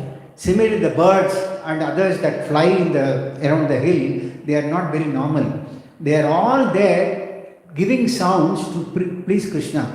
ಅಲ್ಲಿ ಏನು ಓಡಾಡ್ತಾ ಇರುವಂತಹ, ಹಾರಾಡ್ತಾ ಇರುವಂತಹ ಹಕ್ಕಿಗಳು, ಪಕ್ಷಿಗಳು ಅವೆಲ್ಲವೂ ಕೂಡ ಶ್ರೇಷ್ಠವಾದಂತಹ ಪಕ್ಷಿಗಳು. ಅವು ಮಾಡುವಂಥ ಪ್ರತಿಯೊಂದು ಶಬ್ದನೂ ಕೂಡ ಭಗವಂತನಿಗೆ ಒಂದು ಪ್ರಾರ್ಥನೆಯನ್ನು ಮಾಡ್ತಾ ಇದೆ. And this sloka's translation which I gave was narrated by Sri Chaitanya Mahaprabhu when he was in Puri. ಚೈತನ್ಯ ಮಹಾಪ್ರಭುಗಳು ಪುರಿ ಜಗನ್ನಾಥಲ್ಲಿ ಇರಬೇಕಂದ್ರೆ ಈ ಒಂದು ವೃಂದಾವನನ ಕುರಿತು ಹೇಳಿದಂತಹ ಮಾತು ಇದೆಲ್ಲವು. In Puri there is a place called Chataka Parvat. ಪುರಿಯಲ್ಲಿ ಒಂದು ಚಾಟಕ ಪರ್ವತ ಅನ್ನುವಂಥ ಒಂದು ಸ್ಥಳವಿದೆ. And that is supposed to be a representation of the Govardhan Hill in Vrindavan. ಅದು ವೃಂದಾವನದಲ್ಲಿರುವಂತಹ ಗೋವರ್ಧನಗಿರಿಯ ರೀತಿಯ ಒಂದು ಪ್ರತಿಬಿಂಬ ಅಂತ ಹೇಳ್ತಾರೆ. So when Mahaprabhu went to this Chataka Parvat, he exhibited that ecstasy by seeing that he was recollecting how Govardhan Hill would be and glorifying Govardhan Hill. ಚಾಟಕ ಪರ್ವತದಲ್ಲಿ ಮಹಾಪ್ರಭುಗಳು ಹೋಗಿ ನೋಡ್ತಲ್ಲ, ಅದನ್ನ ನೋಡಿದ ತಕ್ಷಣ ತಕ್ಷಣ ವೃಂದಾವನದಲ್ಲಿರುವಂತಹ ಗೋವರ್ಧನಗಿರಿ ಅವರಿಗೆ ನೆನಪಾಗುತ್ತೆ. And Mahaprabhu himself had this thing of Govardhan Shila, and he was going around parikrama in Vrindavan. ಖುದ್ದಾಗಿ ಚೈತನ್ಯ ಮಹಾಪ್ರಭುಗಳು ಗೋವರ್ಧನ ಶಿಲೆಯನ್ನು ಹೊತ್ತು ಗೋವರ್ಧನ ಪರಿಕ್ರಮವನ್ನು ಮಾಡ್ತಾರೆ. Now the point is that we are not qualified to worship or even bring shilas and worship them. ನಾವು ಕೂಡ ಗೋವರ್ಧನಲ್ಲಿರುವಂತಹ ಒಂದು ಕಲ್ಲುಗಳನ್ನು ತಂದು ನಾವು ಆಚರಣೆ ಮಾಡಬಹುದು ಅನ್ನೋಷ್ಟು ಅರ್ಹತೆ ನಮ್ಗೆ ಇನ್ನೂ ಇಲ್ಲ. But if you are able to understand Govardhan as a tattva which is much different from rest, that he is non-different from the Supreme Lord, at the same time he is giving the best of service to the Lord, that understanding is enough. And remembering that hill which you all went during your parikrama, that itself is a big importance in our spiritual life. ಹಾಗಾಗಿ ಆಧ್ಯಾತ್ಮಿಕ ಜೀವನದಲ್ಲೂ ಕೂಡ ನಾವು ಏನು ಖುದ್ದಾಗಿ ಗೋವರ್ಧನಗಿರಿ ಭಗವಂತನೇ ಹೌದು, ಜೊತೆಯಲ್ಲಿ ಭಗವಂತನ ಶ್ರೇಷ್ಠ ಭಕ್ತನೂ ಹೌದು. ಯಾಕಂದ್ರೆ ಎಲ್ಲ ರೀತಿಯೂ ಕೂಡ ಭಗವಂತನಿಗೆ ಸೇವೆಯನ್ನ ಮಾಡ್ತಾ ಇದ್ದಾರೆ. ನಾವೆಲ್ಲರೂ ಕೂಡ ವೃಂದಾವನ ಪರಿಕ್ರಮವನ್ನು ಯಾರ್ಯಾರು ಮಾಡಿದ್ದೀರಾ, ಜೊತೆಲಿ ಆ ಒಂದು ವೃಂದಾವನದ ಸ್ಮರಣೆಯನ್ನ ಮಾಡಿದ್ರೂ ಕೂಡ ನಮಗೆ ಅದು ಅದರ ಒಂದು ಫಲ ಇರುತ್ತೆ. And how to give grass, nice beautiful grass, whatever food we can give to the cow, by which the cows can be happy, and the cows are always happy when they are there with the calves. ಮತ್ತೆ ನಾವು ಏನು ಗೋವುಗಳಿಗೆ ಒಂದು ಗೋಗ್ರಾಸವನ್ನು ಹುಲ್ಲನ್ನೆಲ್ಲ ಕೊಡ್ತೀವಲ್ಲ, ತುಂಬ ಒಂದು ಹಸಿರಾದಂಥ ಹುಲ್ಲನ್ನು ಕೊಡೋದ್ರಿಂದ ಅದು ಆನಂದವಾಗಿರುತ್ತೆ. ಹಸುವಿಗೆ ಇನ್ನೂ ಆನಂದ ಯಾವಾಗಿರ್ತದೆ, ಆ ಹಸುವಿನ ಕರು ತನ್ನ ಜೊತೆಯಲ್ಲಿದ್ದಾಗ. It's only the very few percentage of the population today which understands the importance of cows and calves in our spiritual life. ಈ ಒಂದು ಏನು ಇವತ್ತೆಲ್ಲ ಇಷ್ಟೊಂದು ಕೋಟಿ ಜನಸಂಖ್ಯೆಯಲ್ಲಿ ತುಂಬ ಕೇವಲ ವಿರಳವಾದಷ್ಟು ಜನ ಮಾತ್ರ ಈ ಒಂದು ಗೋವಿನ ಬಗ್ಗೆ, ಗೋವಿನ ಮಹತ್ವವನ್ನು ಅರ್ಥ ಮಾಡ್ಕೊಂಡಿರೋರು. The next festival that we go through is Gopashtami. ಇಲ್ಲಿವರೆಗೂ ನಾವು ಇಷ್ಟೊಂದು ಹಬ್ಬಗಳ ಬಗ್ಗೆ ತಿಳುವಳಿಕೆ ಪಡ್ಕೊಂಡಿದ್ದೀವಲ್ವಾ. ಸೊ ಮುಂದೆ ಗೋಪಾಷ್ಟಮಿ ಕೂಡ ಇದೇ ಒಂದು ಕಾರ್ತಿಕ ಮಾಸದಲ್ಲಿ ಬರುವಂತಹ ಹಬ್ಬ. So this is the day until this day, Krishna and Balaram, Krishna used to take calves for grazing. ಈ ಒಂದು ಗೋಪಾಷ್ಟಮಿಯವರೆಗೂ ಕೂಡ ಕೃಷ್ಣ ಬಲರಾಮರ ಜೊತೆಯಲ್ಲಿ ಕಾಪ್ಸ್ ಅಂದರೆ ಕರುಗಳನ್ನು ಅವರು ಮೇಯಿಸ್ಕೊಂಬರಕ್ಕೆ ಹೋಗ್ತಿದ್ರು. And on this particular day, Krishna was entrusted the responsibility of the cows in which Nanda Maharaj had, and he had 900,000 cows, and each one had a different name. ಈ ಒಂದು ಗೋಪಾಷ್ಟಮಿಯ ದಿನ, ಅದಕ್ಕೂ ಮುಂಚೆ ಕೃಷ್ಣ ಕೇವಲ ಕರುಗಳನ್ನು ಮಾತ್ರ ಕರ್ಕೊಂಡು ಹೋಗ್ತಾ ಇದ್ರು. ಗೋಪಾಷ್ಟಮಿಯ ದಿನ ಕೃಷ್ಣ ಆ ನಂದ ಮಹಾರಾಜ್ ಹತ್ರ 9 ಲಕ್ಷ ಹಸುಗಳಿದೆಯಲ್ಲ, ಅಷ್ಟು ಜವಾಬ್ದಾರಿಯನ್ನು ಕೂಡ ತಗೋತಾರೆ. ಅಷ್ಟು 9 ಲಕ್ಷ ಹಸುವಿಗೂ ಕೂಡ ಬೇರೆ ಬೇರೆ ಆದಂತಹ ಹೆಸರುಗಳು ಇತ್ತು. And Krishna not only took this responsibility, but loved them, which is what he showed by this pastime. He would climb on the top of a tree and he will call out the names of each of these cows. Krishna ಕೇವಲ ಅವುಗಳನ್ನು ಆ ಒಂದು ಎಲ್ಲ ಹಸುಗಳನ್ನು ಜವಾಬ್ದಾರಿ ಮಾತ್ರ ತಗೊಂಡಿರಲಿಲ್ಲ, ಜೊತೆಯಲ್ಲಿ ಕೃಷ್ಣ ಆ ಒಂದು ಮರದ ಮೇಲ್ಗಡೆ ಕೂತ್ಕೊಂಡು ಮಾಡಲಿ ಆ ಎಲ್ಲ ಹಸುಗಳನ್ನು ಪ್ರೀತಿಯಿಂದ ಒಂದೊಂದು ಹೆಸರನ್ನು ಕರೀತಾ ಇದ್ರಂತೆ. And when they hear Krishna calling out their names, they were running towards him. They wouldn't see anything else. ಯಾವಾಗ ಕೃಷ್ಣ ಕರೀತಾರಲ್ಲ, ಆ ಒಂದು ಕರೆಗೆ ಹೋಗೊಟ್ಟು ಎಲ್ಲ ಗೋವುಗಳು ಓಡೋಡಿ ಬರುವಂತೆ. And not only that, Krishna actually reciprocated a sort of a love for the cows, which they were feeling separation when Krishna was not, when the cows were, Krishna was not with them. Krishna ಯಾವ ಪ್ರಕಾರವಾಗಿ ಆ ಒಂದು ಗೋವುಗಳನ್ನ ಪ್ರೀತಿ ಮಾಡ್ತಾ ಇದ್ರು ಅಂದ್ರೆ, ಕೃಷ್ಣನ ಒಂದು ಪ್ರತಿಕ್ರಿಯೆ ಹೇಗಿರುತ್ತೆ ಅಂದ್ರೆ, ಆ ಒಂದು ಹಸುವಿಗೂ ಕೂಡ ಕೃಷ್ಣನ ಏನಾದ್ರು ಇಲ್ಲ ಅಂದ್ರೆ ಆ ಒಂದು ಕೃಷ್ಣನ ವಿರಹವನ್ನ ಹಸುಗಳು ಕೂಡ ಭಾವಿಸ್ತಾ ಇತ್ತಂತೆ. Now Mother Yashoda had a concern that Krishna would actually go to the Govardhan with all these cows. There will be so many thorns, so many bushes, he will be getting hurt. ಯಶೋದಾಗೆ ಒಂದು ಬಾಧೆ ಒಳಗಡೆ ಇತ್ತಂತೆ, ನನ್ನ ಮಗ ಕೃಷ್ಣ ಇಷ್ಟು ಹಸುಗಳನ್ನು ತಗೊಂಡು ಗೋವರ್ಧನಗಿರಿಗೆಲ್ಲ ಹೋಗ್ತಾನೆ, ಅಲ್ಲಿ ಎಷ್ಟು ಮುಳ್ಳುಗಳಿರುತ್ತೆ, ಎಷ್ಟು ಕಲ್ಲುಗಳಿರುತ್ತೆ, ಆ ಪಾದಗಳಿಗೆ ಅದೆಷ್ಟು ನೋವುಗಳನ್ನು ಉಂಟು ಮಾಡ್ತಾನೆ ಅನ್ನೋ ಬಾಧೆ Yashode ಹೃದಯದಲ್ಲಿತ್ತಂತೆ. So she told Krishna that I will give you shoes, please wear shoes and climb the hill. ಆಗ ಕೃಷ್ಣನಿಗೆ ಯಶೋದ ಹೇಳ್ತಾನೆ, ನಾನು ನಿಮಗೆ ಆ ಒಂದು ಒಂದು ಚಪ್ಪಲಿಗಳನ್ನು ಕೊಡ್ತೀನಿ, ಅದನ್ನು ಹಾಕೊಂಡು ಬೆಟ್ಟ ಹತ್ತಪ್ಪ ಅಂತ ಹೇಳೋರಂತೆ. So Krishna told Mother Yashoda, the cows that I am grazing, they don't have shoes. So if you want to give me shoes, give shoes for all these 900,000 cows, and if they wear, I will also wear. ಆಗ ಕೃಷ್ಣ ಹೇಳ್ತಾರೆ, ಅಮ್ಮ ನಮ್ಮ ಜೊತೆ 9 ಲಕ್ಷ ಹಸುಗಳಿದೆ, ಆ 9 ಲಕ್ಷ ಹಸುಗಳಿಗೆ ಸದ್ಯಕ್ಕೆ ಯಾವುದೇ ಚಪ್ಪಲಿ ಇಲ್ಲ, ಅವಕ್ಕೂ ಒಂದು ಚಪ್ಪಲಿ ವ್ಯವಸ್ಥೆ ಮಾಡಿಕೊಡು, ಆಮೇಲೆ ನನಗೂ ಕೊಡು, ನಾನು ಹಾಕೊಂಡು ಹೋಗ್ತೀನಿ ಅಂತ ಹೇಳ್ತಾರೆ. Now cows don't require shoes, as we all know, but Krishna showed that empathy for the cows. ಸಾಮಾನ್ಯವಾಗಿ ಹಸುಗಳಿಗೆ ಯಾವುದೇ ಶೂ ಬೇಕಾಗಿ, ಯಾಕಂದ್ರೆ ಆ ಗೊರಸು ಆ ರೀತಿ ಇರುತ್ತೆ, ಆದ್ರೆ ಕೃಷ್ಣನಲ್ಲಿ ಆ ಒಂದು ಪ್ರೀತಿ, ಆ ಪ್ರೀತಿಯ ಭಾವನೆ ಇತ್ತಲ್ಲ ಆ ಗೋವಿನ ಮೇಲೆ, ಅದು ಮುಖ್ಯವಾದದ್ದು. And we see that the society as a whole is suffering in many respects.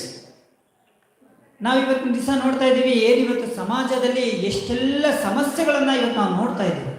And if Krishna proved by this pastime that if we take care of the cows, protect them and give them that love and affection that they need, the economy of the society will not deteriorate. Krishna ಈ ಒಂದು ಲೀಲೆಯಲ್ಲಿ ಏನನ್ನು ತೋರಿಸ್ತಾ ಇದ್ದಾರೆ ಅಂದರೆ, ಯಾವಾಗ ನಾವು ಗೋವಿನ ರಕ್ಷಣೆ, ಗೋವಿಗೆ ಒಂದು ವ್ಯವಸ್ಥೆಯನ್ನು, ಅದರ ಸಮೃದ್ಧಿಯನ್ನು ಬೆಳೆಸ್ತೀವಲ್ವಾ, ಖಂಡಿತವಾಗ್ಲೂ ಕೂಡ ಯಾವುದೇ ಸಮಾಜದಲ್ಲಿ ಆರ್ಥಿಕವಾದಂಥ ಕೊರತೆಗಳು ಕಾಣಿಸ್ಕೊಳ್ಳೋದಿಲ್ಲ. The products that cows give, there is no comparison to those, like the milk, the curd we make, the ghee, cow urine, cow dung, all these are very, very vital and they are highly valuable. ಏನು ಒಂದು ಗೋವಿನಿಂದ ನಾವು ಪಡ್ಕೊಳ್ತೀವಲ್ಲ ಎಲ್ಲ ವಸ್ತುಗಳು, ಉದಾಹರಣೆಗೆ ಹಾಲು, ಮೊಸರು, ಬೆಣ್ಣೆ, ತುಪ್ಪ, ಗೋಮೂತ್ರ, ಗೋಮಯ, ಇವೆಲ್ಲವೂ ಕೂಡ ತುಂಬ ತುಂಬ ಶ್ರೇಷ್ಠವಾದದ್ದು, ಅದಕ್ಕೆ ಬೆಲೆ ಕಟ್ಟಕ್ಕೆ ಆಗೋದಿಲ್ಲ. So it is not that we cannot sustain on these products, rather they are more healthier than what you source from elsewhere. ಇದೆಲ್ಲ ಎಷ್ಟು ಒಂದು ತುಂಬ ನಮಗೆ ಆರೋಗ್ಯಪೂರ್ಣವಾಗಿದೆ ಅಂದರೆ, ಇವುಗಳು ಎಷ್ಟೊಂದು ನಮಗೆ ಒಳ್ಳೆಯದಾಗಿದೆ ಅಂದರೆ, ಬೇರೆ ಬೇರೆ ಕಡೆಗಳಿಂದ ನಾವೇನೆಲ್ಲ ತಗೋತೀವಿ ಅದಕ್ಕಿಂತ ಹೆಚ್ಚಿಗೆ ಇದು ನಮಗೆ ಉಪಯೋಗ ಆಗುತ್ತೆ. I will come to this product of cow in the next occasion, which is Bhishma Panchaka. ಮುಂದಿನ ದಿನ ಭೀಷ್ಮ ಪಂಚಕ, ಆ ಒಂದು ಸಂದರ್ಭದಲ್ಲಿ ಆ ಒಂದು ಗೋಮೂತ್ರ ಮತ್ತು ಗೋಮಯ, ಗೋವಿನ ಎಲ್ಲ ಒಂದು ಪದಾರ್ಥಗಳ ಪ್ರಾಮುಖ್ಯತೆಯನ್ನು ಪ್ರಭು ಹೇಳ್ತಾರೆ. So the last 5 days of Kartik month is called Bhishma Panchaka. Kartika ಮಾಸದ ಕೊನೆಯ 5 ದಿನಗಳನ್ನ ಆ ಒಂದು ವ್ರತ ಇದೆ, ಅದನ್ನ ಭೀಷ್ಮ ಪಂಚಕ ಅಂತ ಕರೀತಾರೆ. It is said that Bhishma Deva when he was lying in the bed of arrows, Krishna wanted to give him a special mercy. ಯಾವಾಗ ಭೀಷ್ಮ ದೇವರು ಶರಶಯ್ಯಲ್ಲಿ ಅವರು ಮಲಗಿರ್ತಾರೆ, ಆಗ ಭಗವಂತ ಕೃಷ್ಣ ಅವರಿಗೆ ಒಂದು ವಿಶೇಷವಾದಂಥ ಒಂದು ಕೃಪೆಯನ್ನು ಕೊಡೋದಕ್ಕೆ ಇಚ್ಛೆ ಪಡ್ತಾರೆ. So Bhishma Deva was empowered also being a Mahajan.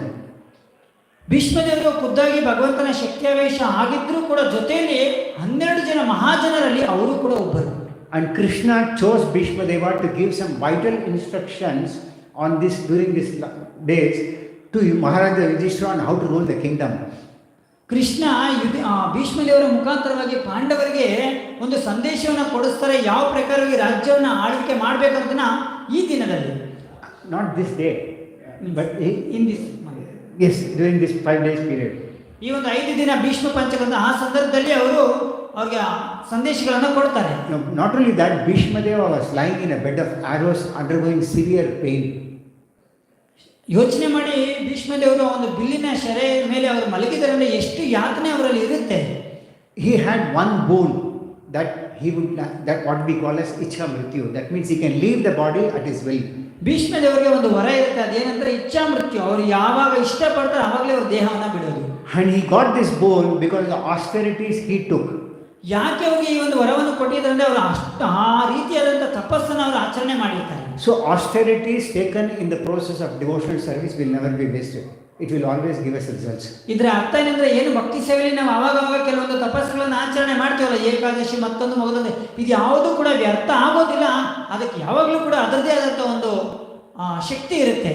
So that it is said that one who observes this Bhishma Panchaka for 5 days, Krishna himself becomes very, very pleased and gives them transcendental loving service.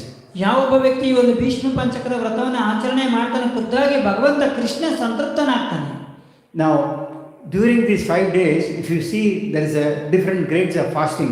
In the first grade of fasting, it is that one takes only one product of cow, that is cow urine, 1 day cow dung, 1 day ghee, 1 day milk, and then later on the 5th day they mix all these ingredients and take. Bhishma ಪಂಚಕ ತುಂಬ ಕೇಳೋದಕ್ಕೆ ತುಂಬ ಕಷ್ಟವಾಗುತ್ತೆ. ಅದರಲ್ಲಿ ಹಂತಗಳಿದೆ, ಯಾವ್ಯಾವ ರೀತಿ ಭೀಷ್ಮ ಪಂಚಕ ವ್ರತವನ್ನು ಮಾಡಬೇಕು ಅಂತ.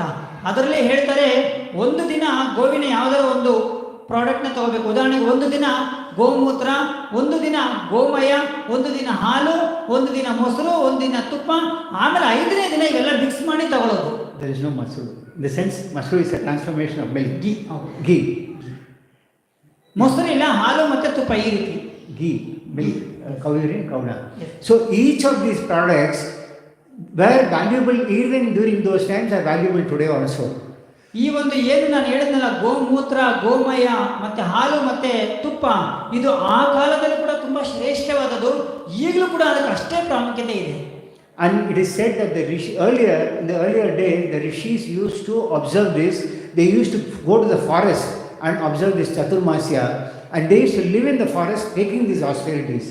ಹಿಂದಿನ ದಿನಗಳಲ್ಲಿ ಎಲ್ಲ ಋಷಿಗಳು ಕೂಡ ಕಾಡುಗಳಲ್ಲಿ ಇದ್ರು, ಅವರು ಈ ರೀತಿಯಾದ ಒಂದು ತಪಸ್ಸೆಯನ್ನು ಆಚರಣೆ ಮಾಡ್ತಾ ಇದ್ರು. So Bhishma Deva got this benediction, and he was fortunate enough to see the Lord face to face when he was leaving the body. ಈ ಪ್ರಕಾರವಾಗಿ ಭೀಷ್ಮ ದೇವರಿಗೆ ಎಂಥ ಒಂದು ಇಚ್ಛಾ ಮೃತ್ಯು ಒಂದು ವರವಿತ್ತು ಅಂದರೆ, ಅವರು ದೇಹ ಬಿಡುವಂಥ ಸಂದರ್ಭದಲ್ಲಿ ಭಗವಂತನ ನೇರ ನೋಡುವಂತಹ ಸದಾವಕಾಶ ಅವರಿಗೆ ಒದಗಿತ್ತು. Now there is a small pastime, I will not dwell into that. That is all coming on Tuesday, which is called the Tulasi Shaligram Vivaha. ಇನ್ನ ತುಳಸಿ ಶಾಲಿಗ್ರಾಮ ವಿವಾಹ ಮುಂದಿನ ಮಂಗಳವಾರ ಇರುವಂತಹ ಹಬ್ಬ. It's an occasion, I believe many people here observe this particular thing, where the Lord as Shaligram gets married to Tulsi Devi. ನಮಗೆಲ್ಲ ಗೊತ್ತು, ತುಳಸಿ ಶಾಲಿಗ್ರಾಮ ವಿವಾಹ, ಖುದ್ದಾಗಿ ಶಾಲಿಗ್ರಾಮ ಭಗವಂತನೇ ಅವರು ತುಳಸಿ ಜೊತೆ ವಿವಾಹ ಆಗ್ತಾರೆ. Now the Lord gave benediction to Tulsi Devi that anyone who worships Tulsi Maharani or waters them or plants them, they will not take birth again in this material world, and they will get love for Krishna. ಖುದ್ದಾಗಿ ಭಗವಂತ ಇವತ್ತು ವರವನ್ನು ಕೊಡ್ತಾ ಇದ್ದಾರೆ. ಯಾರ್ಯಾರು ತುಳಸಿ ದೇವಿಗೆ ಆ ಒಂದು ತುಳಸಿಯ ಒಂದು ಸೇವೆಯನ್ನು ಮಾಡ್ತಾರೋ, ತುಳಸಿಗೆ ನೀರನ್ನು ಹಾಕೋದು, ತುಳಸಿಯನ್ನು ಚೆನ್ನಾಗಿ ಬೆಳೆಸೋದು, ತುಳಸಿಗೆ ಪ್ರದಕ್ಷಿಣೆಯನ್ನು ಹಾಕೋದು, ಅಂತ ವ್ಯಕ್ತಿ ಖಂಡಿತವಾಗ್ಲೂ ಮತ್ತೆ ಈ ಒಂದು ಜನ್ಮ ಮೃತ್ಯು ಜರಾವ್ಯಾಧಿಯಲ್ಲಿ ಬರೋದಿಲ್ಲ. ಜೊತೆಲಿ ಕೃಷ್ಣನ ಒಂದು ಪ್ರೀತಿಯನ್ನು ಅವರು ಪ್ರಾಪ್ತಿ ಮಾಡ್ಕೋತಾರೆ. And these shaligrams, they are all none other than the Lord himself. For example, if we take any other deity, even of Radha Krishna or Krishna Balaram, The process is worshipping them and invoking them by doing a pranapatishta and so many formalities. But Shaligram is non-different from Krishna. He's there actually. Saligrama ಖುದ್ದಾಗಿ ಭಗವಂತ. ನಾವೇನಾದ್ರು ಬೇರೆ ವಿಗ್ರಹಗಳನ್ನು ನಾವು ಪಂಚಲೋಹಗಳಿಂದ ಮಾಡಿರುವಂಥ ವಿಗ್ರಹಗಳನ್ನು ತಗೊಂಡ್ರೆ ಮೊದಲು ಆ ವಿಗ್ರಹಗಳಿಗೆ ನಾವೇನು ಮಾಡ್ತೀವಿ ಅಂದರೆ ಆ ಭಗವಂತನನ್ನು ಆಹ್ವಾನ ಮಾಡ್ತೀವಿ, ಅದಕ್ಕೆ ಅಭಿಷೇಕಗಳನ್ನು ಮಾಡ್ತೀವಿ, ಪ್ರಾಣ ಪ್ರತಿಷ್ಠಾಪನೆಯನ್ನು ಮಾಡ್ತೀವಿ. ಈ ರೀತಿ ಎಲ್ಲ ತುಂಬ ಪ್ರಾಸೆಸ್ ಇರುತ್ತೆ. ಆದರೆ ಶಾಲಿಗ್ರಾಮ ಹಾಗಲ್ಲ, ಖುದ್ದಾಗಿ ಭಗವಂತನೇ ಅಲ್ಲ, ಅವರು ಆಲ್ರೆಡಿ ಅವರು ಅವತರಿಸಿರ್ತಾರೆ. So many observe this on the coming Tuesday, and it is said that one who observes this festival gets love for Krishna. ಮುಂದಿನ ಮಂಗಳವಾರ ಕೂಡ ಎಲ್ಲರೂ ಕೂಡ ಒಂದು ತುಳಸಿ ಶಾಲಿಗ್ರಾಮ ವಿವಾಹದ ಒಂದು ಹಬ್ಬವನ್ನು ಆಚರಣೆ ಮಾಡ್ತಾರೆ. Now apart from these, there were appearance days and disappearance of very great personalities. ಜೊತೆಯಲ್ಲಿ ಕಾರ್ತಿಕ ಮಾಸದಲ್ಲಿ ಇಷ್ಟೆಲ್ಲ ಹಬ್ಬಗಳನ್ನ ಜೊತೆಯಲ್ಲಿ ಈ ಒಂದು ಕಾರ್ತಿಕ ಮಾಸದಲ್ಲಿ ಶ್ರೇಷ್ಠ ಆಚಾರ್ಯರ ಆವಿರ್ಭಾವ, ಶ್ರೇಷ್ಠ ಆಚಾರ್ಯರ ತೀರೋಭಾವ ಎಷ್ಟೊಂದು ಇರುತ್ತೆ. I will not go into each of them because of constraint of time. One of them is Veerabhadra, who was none other than the son of Lord Nityananda. ಈ ಒಂದು ಸಂದರ್ಭದಲ್ಲಿ ವೀರಭದ್ರ, ನಾವೇನು ಮಹಾಪ್ರಭು ಮತ್ತು ನಿತ್ಯಾನಂದ ಪ್ರಭು ನೋಡ್ತಾ ಅವರ ಸ್ವಂತ ಮಗ Veerabhadra. Now he was such a great dancer. By his dancing, he would make everyone dance in ecstasy. ಅವರು ಎಷ್ಟು ಚೆನ್ನಾಗಿ ನೃತ್ಯವನ್ನು ಮಾಡ್ತಿರ್ತಾರೆ ಅಂದರೆ ಆ ಒಂದು ನೃತ್ಯ ಅವರು ಎಷ್ಟು ಚೆನ್ನಾಗಿ ಅವರ ಒಂದು ನೃತ್ಯನ ನೋಡಿದ್ರೆ ಎಲ್ಲ ಭಕ್ತರು ಕೂಡ ಭಗವಂತನ ಮುಂದೆ ನೃತ್ಯ ಮಾಡೋರು. And I will not go into the others, but among the disappearance days, one of them is none other than our founder Acharya Srila Prabhupada. ಮತ್ತೆ ಇನ್ನು ತೀರೋಭಾವ ವಿಚಾರಕ್ಕೆ ಬಂದರೆ ಇದೇ ಒಂದು ಕಾರ್ತಿಕ ಮಾಸದಲ್ಲಿ ಇಸ್ಕಾನ್ ಸಂಸ್ಥಾಪನಾಚಾರ್ಯ ಶ್ರೀಲ ಪ್ರಭುಪಾದರ ತೀರೋಭಾವ ದಿನ ಕೂಡ ಈ ಒಂದು ಕಾರ್ತಿಕ ಮಾಸದಲ್ಲೇ ಬರುತ್ತೆ. Now there is one pastime which relates both to Govardhan Hill and Srila Prabhupada's disappearance from this mortal world. ಒಂದು ಲೀಲೆ ಗೋವರ್ಧನಗಿರಿ ಮತ್ತೆ ಜೊತೆಲಿ ಶ್ರೀಲ ಪ್ರಭುಪಾದರ ತೀರೋಭಾವ ದಿನ ಎರಡನ್ನೂ ಕೂಡ ವಿಚಾರ ಮಾಡಿ ಅಂತ ಒಂದು ಲೀಲೆ. Now in this pastime what happens is Srila Prabhupada spent his last few days in Vrindavan. Srila ಪ್ರಭುಪಾದರು ತಮ್ಮ ಕೊನೆಯ ದಿನಗಳಲ್ಲಿ ವೃಂದಾವನದಲ್ಲಿ ಕಳೀತಾರೆ. And during those days he was not eating much, he was not drinking much, his body had become very weak. ಆ ದಿನಗಳಲ್ಲಿ ಕೊನೆಯ ದಿನಗಳಲ್ಲಿ ಶ್ರೀಲ ಪ್ರಭುಪಾದರು ಅಷ್ಟೊಂದು ಆಹಾರವನ್ನು ಸೇವಿಸ್ತಾ ಇರಲ್ಲ, ಆ ದ್ರವ್ಯಗಳನ್ನು ಕೂಡ ತಗೋತಾರಲ್ಲ, ದೈಹಿಕವಾಗಿ ಅವರು ತುಂಬ ವೀಕ್ ಆಗಿದ್ರು. So he actually called his devotees, and he was staying in the Krishna Balaram temple in Vrindavan. I am sure you all have seen this temple there. ಅವರು ಆ ದಿನಗಳಲ್ಲಿ ಕೃಷ್ಣ ಬಲರಾಮರ ದೇವಸ್ಥಾನದಲ್ಲೇ ಇರ್ತಾರೆ. ಅವರು ಎಲ್ಲ ತನ್ನ ಭಕ್ತರನ್ನು ಅವರು ಕರೀತಾರೆ.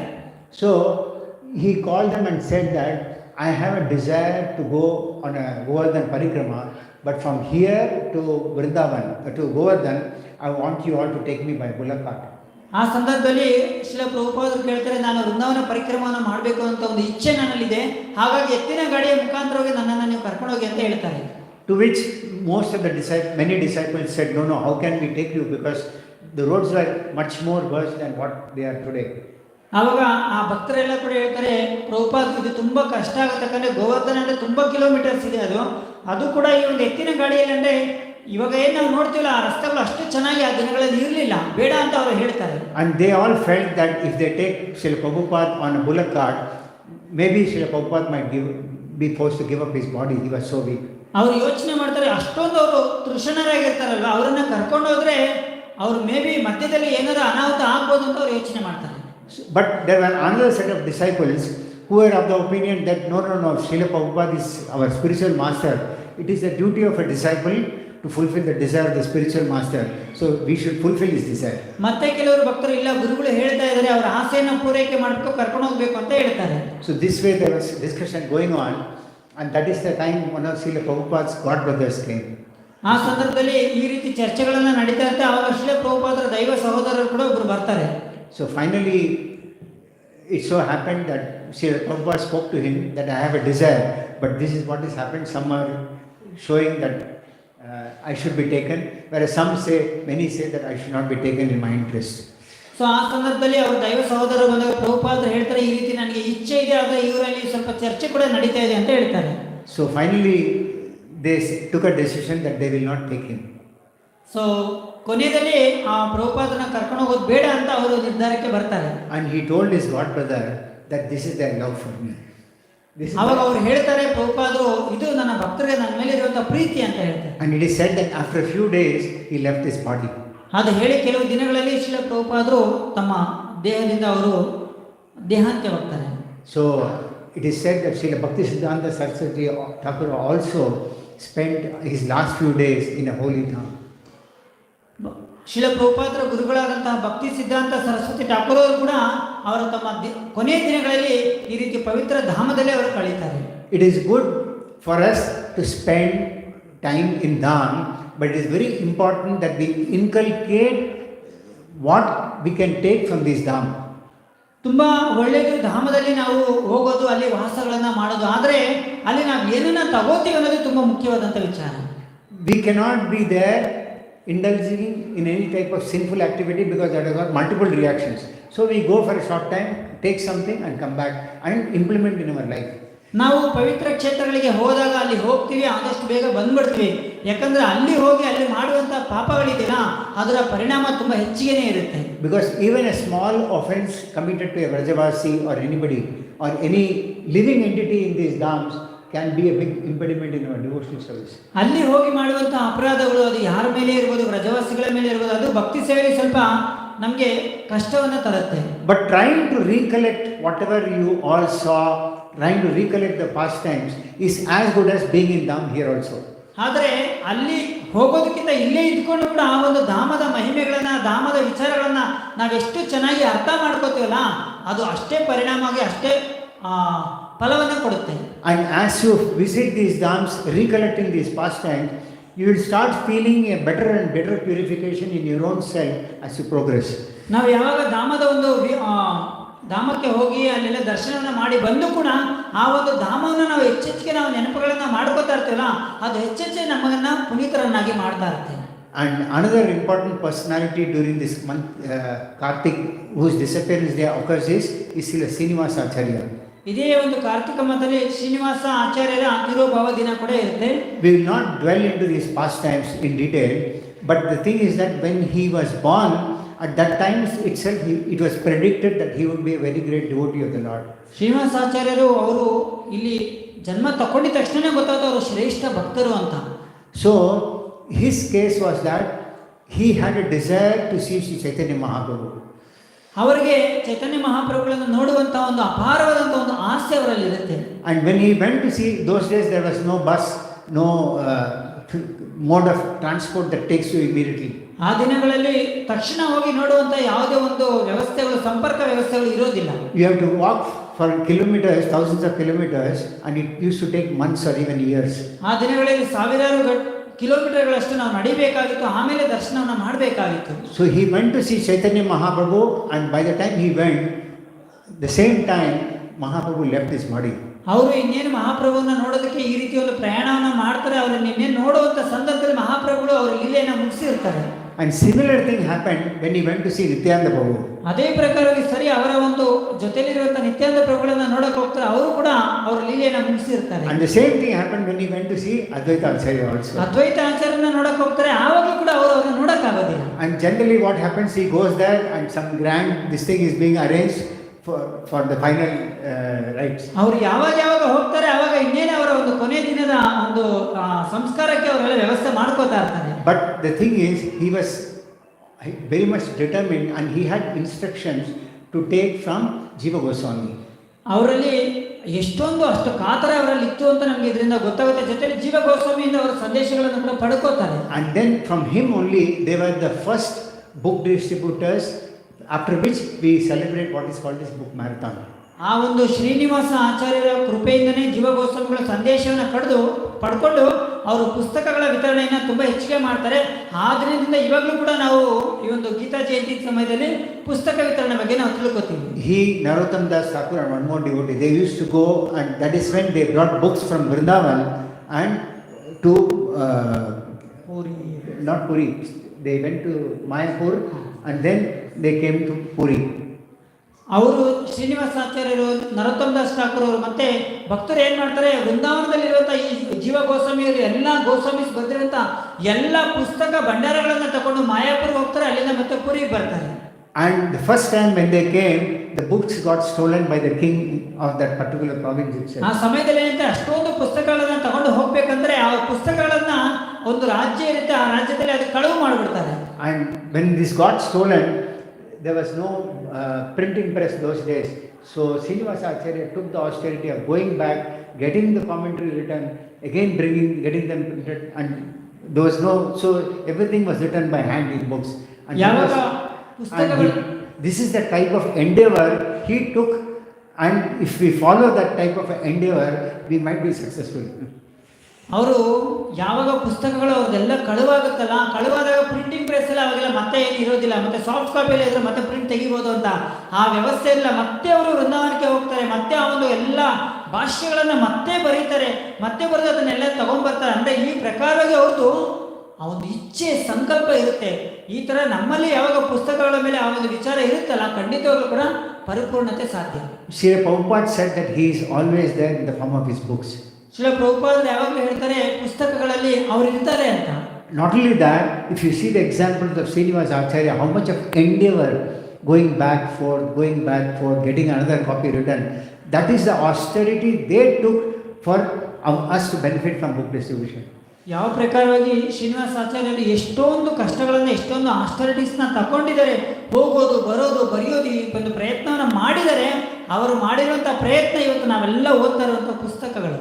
So devotional service is not very easy the way we think, but at the same time it can be performed without difficulty. ಭಕ್ತಿ ಸೇವೆ ನಾವು ಅಂದ್ಕೊಂಡಷ್ಟು ತುಂಬ ಸುಲಭವಾಗಿ ನಾವು ಆಚರಣೆಯನ್ನು ಮಾಡೋದಕ್ಕೆ ಅಷ್ಟೊಂದು ಸುಲಭವಲ್ಲ. ಅದೇ ಸಮಯದಲ್ಲಿ ಅದರ ತುಂಬ ಕಷ್ಟನೂ ಏನೂ ಅಲ್ಲ. ಆಚಾರ್ಯರ ಕೃಪೆಯಿಂದ ಅದು ಸುಲಭವಾಗಿ ಪ್ರಾಪ್ತಿಯಾಗಿದೆ. If we take the examples of these great acharyas, take the lessons from all these pastimes that Krishna performed, whether it is Govardhan Hill or Damodar Leela, and try to apply in our devotional life, it will give us perfection at some time or the other. ಈ ರೀತಿಯ ಆಚಾರ್ಯರ ಒಂದು ವಿಚಾರಗಳು, ಆಚಾರ್ಯರ ತಿಳುವಳಿಕೆ ಕೊಟ್ಟಂತೆ ಎಷ್ಟೊಂದು ಹಬ್ಬಗಳು, ಹರಿದಿನಗಳು, ಅದು ಎಷ್ಟೊಂದು ಲೀಲೆಗಳು, ಇದೆಲ್ಲ ನಾವು ಗೋವರ್ಧನ ಲೀಲೆ ಇರ್ಬೋದು, ದಾಮೋದರ ಲೀಲೆ, ಎಲ್ಲವನ್ನು ಕೂಡ ಆಚಾರ್ಯರ ಮುಖೇನ ನಾವು ಯಾವಾಗ ಅರ್ಥ ಮಾಡಿಕೊಂಡು ಅಧ್ಯಯನ ಮಾಡ್ಕೊಂಡು ಸೇವೆಯನ್ನು ಮಾಡ್ತೀವಲ್ಲ, ಒಂದಿಲ್ಲ ಒಂದು ದಿವಸ ಪರಿಪೂರ್ಣತೆ ಸಾಧ್ಯತೆ ಇರಲಿ. So with this I conclude the class for the day. The next few minutes Bhoga offering is going on, so you can ask me some questions, or if you have any comments you can ask me. ಇಲ್ಲಿಗೆ ಪೂಜ್ಯರಾದ ತೀರ್ಥ ಚೈತನ್ಯ ಪ್ರಭು ಅವರು ತಮ್ಮ ಪ್ರವಚನವನ್ನು ಮುಗಿಸಿದ್ದಾರೆ. ಇವತ್ತಿನ ಪ್ರವಚನಕ್ಕೆ ಸಂಬಂಧಪಟ್ಟಂತೆ ಯಾರಿಗಾದರೂ ಏನಾದರೂ ಪ್ರಶ್ನೆಗಳಿದ್ದರೆ ಕೇಳಬಹುದು.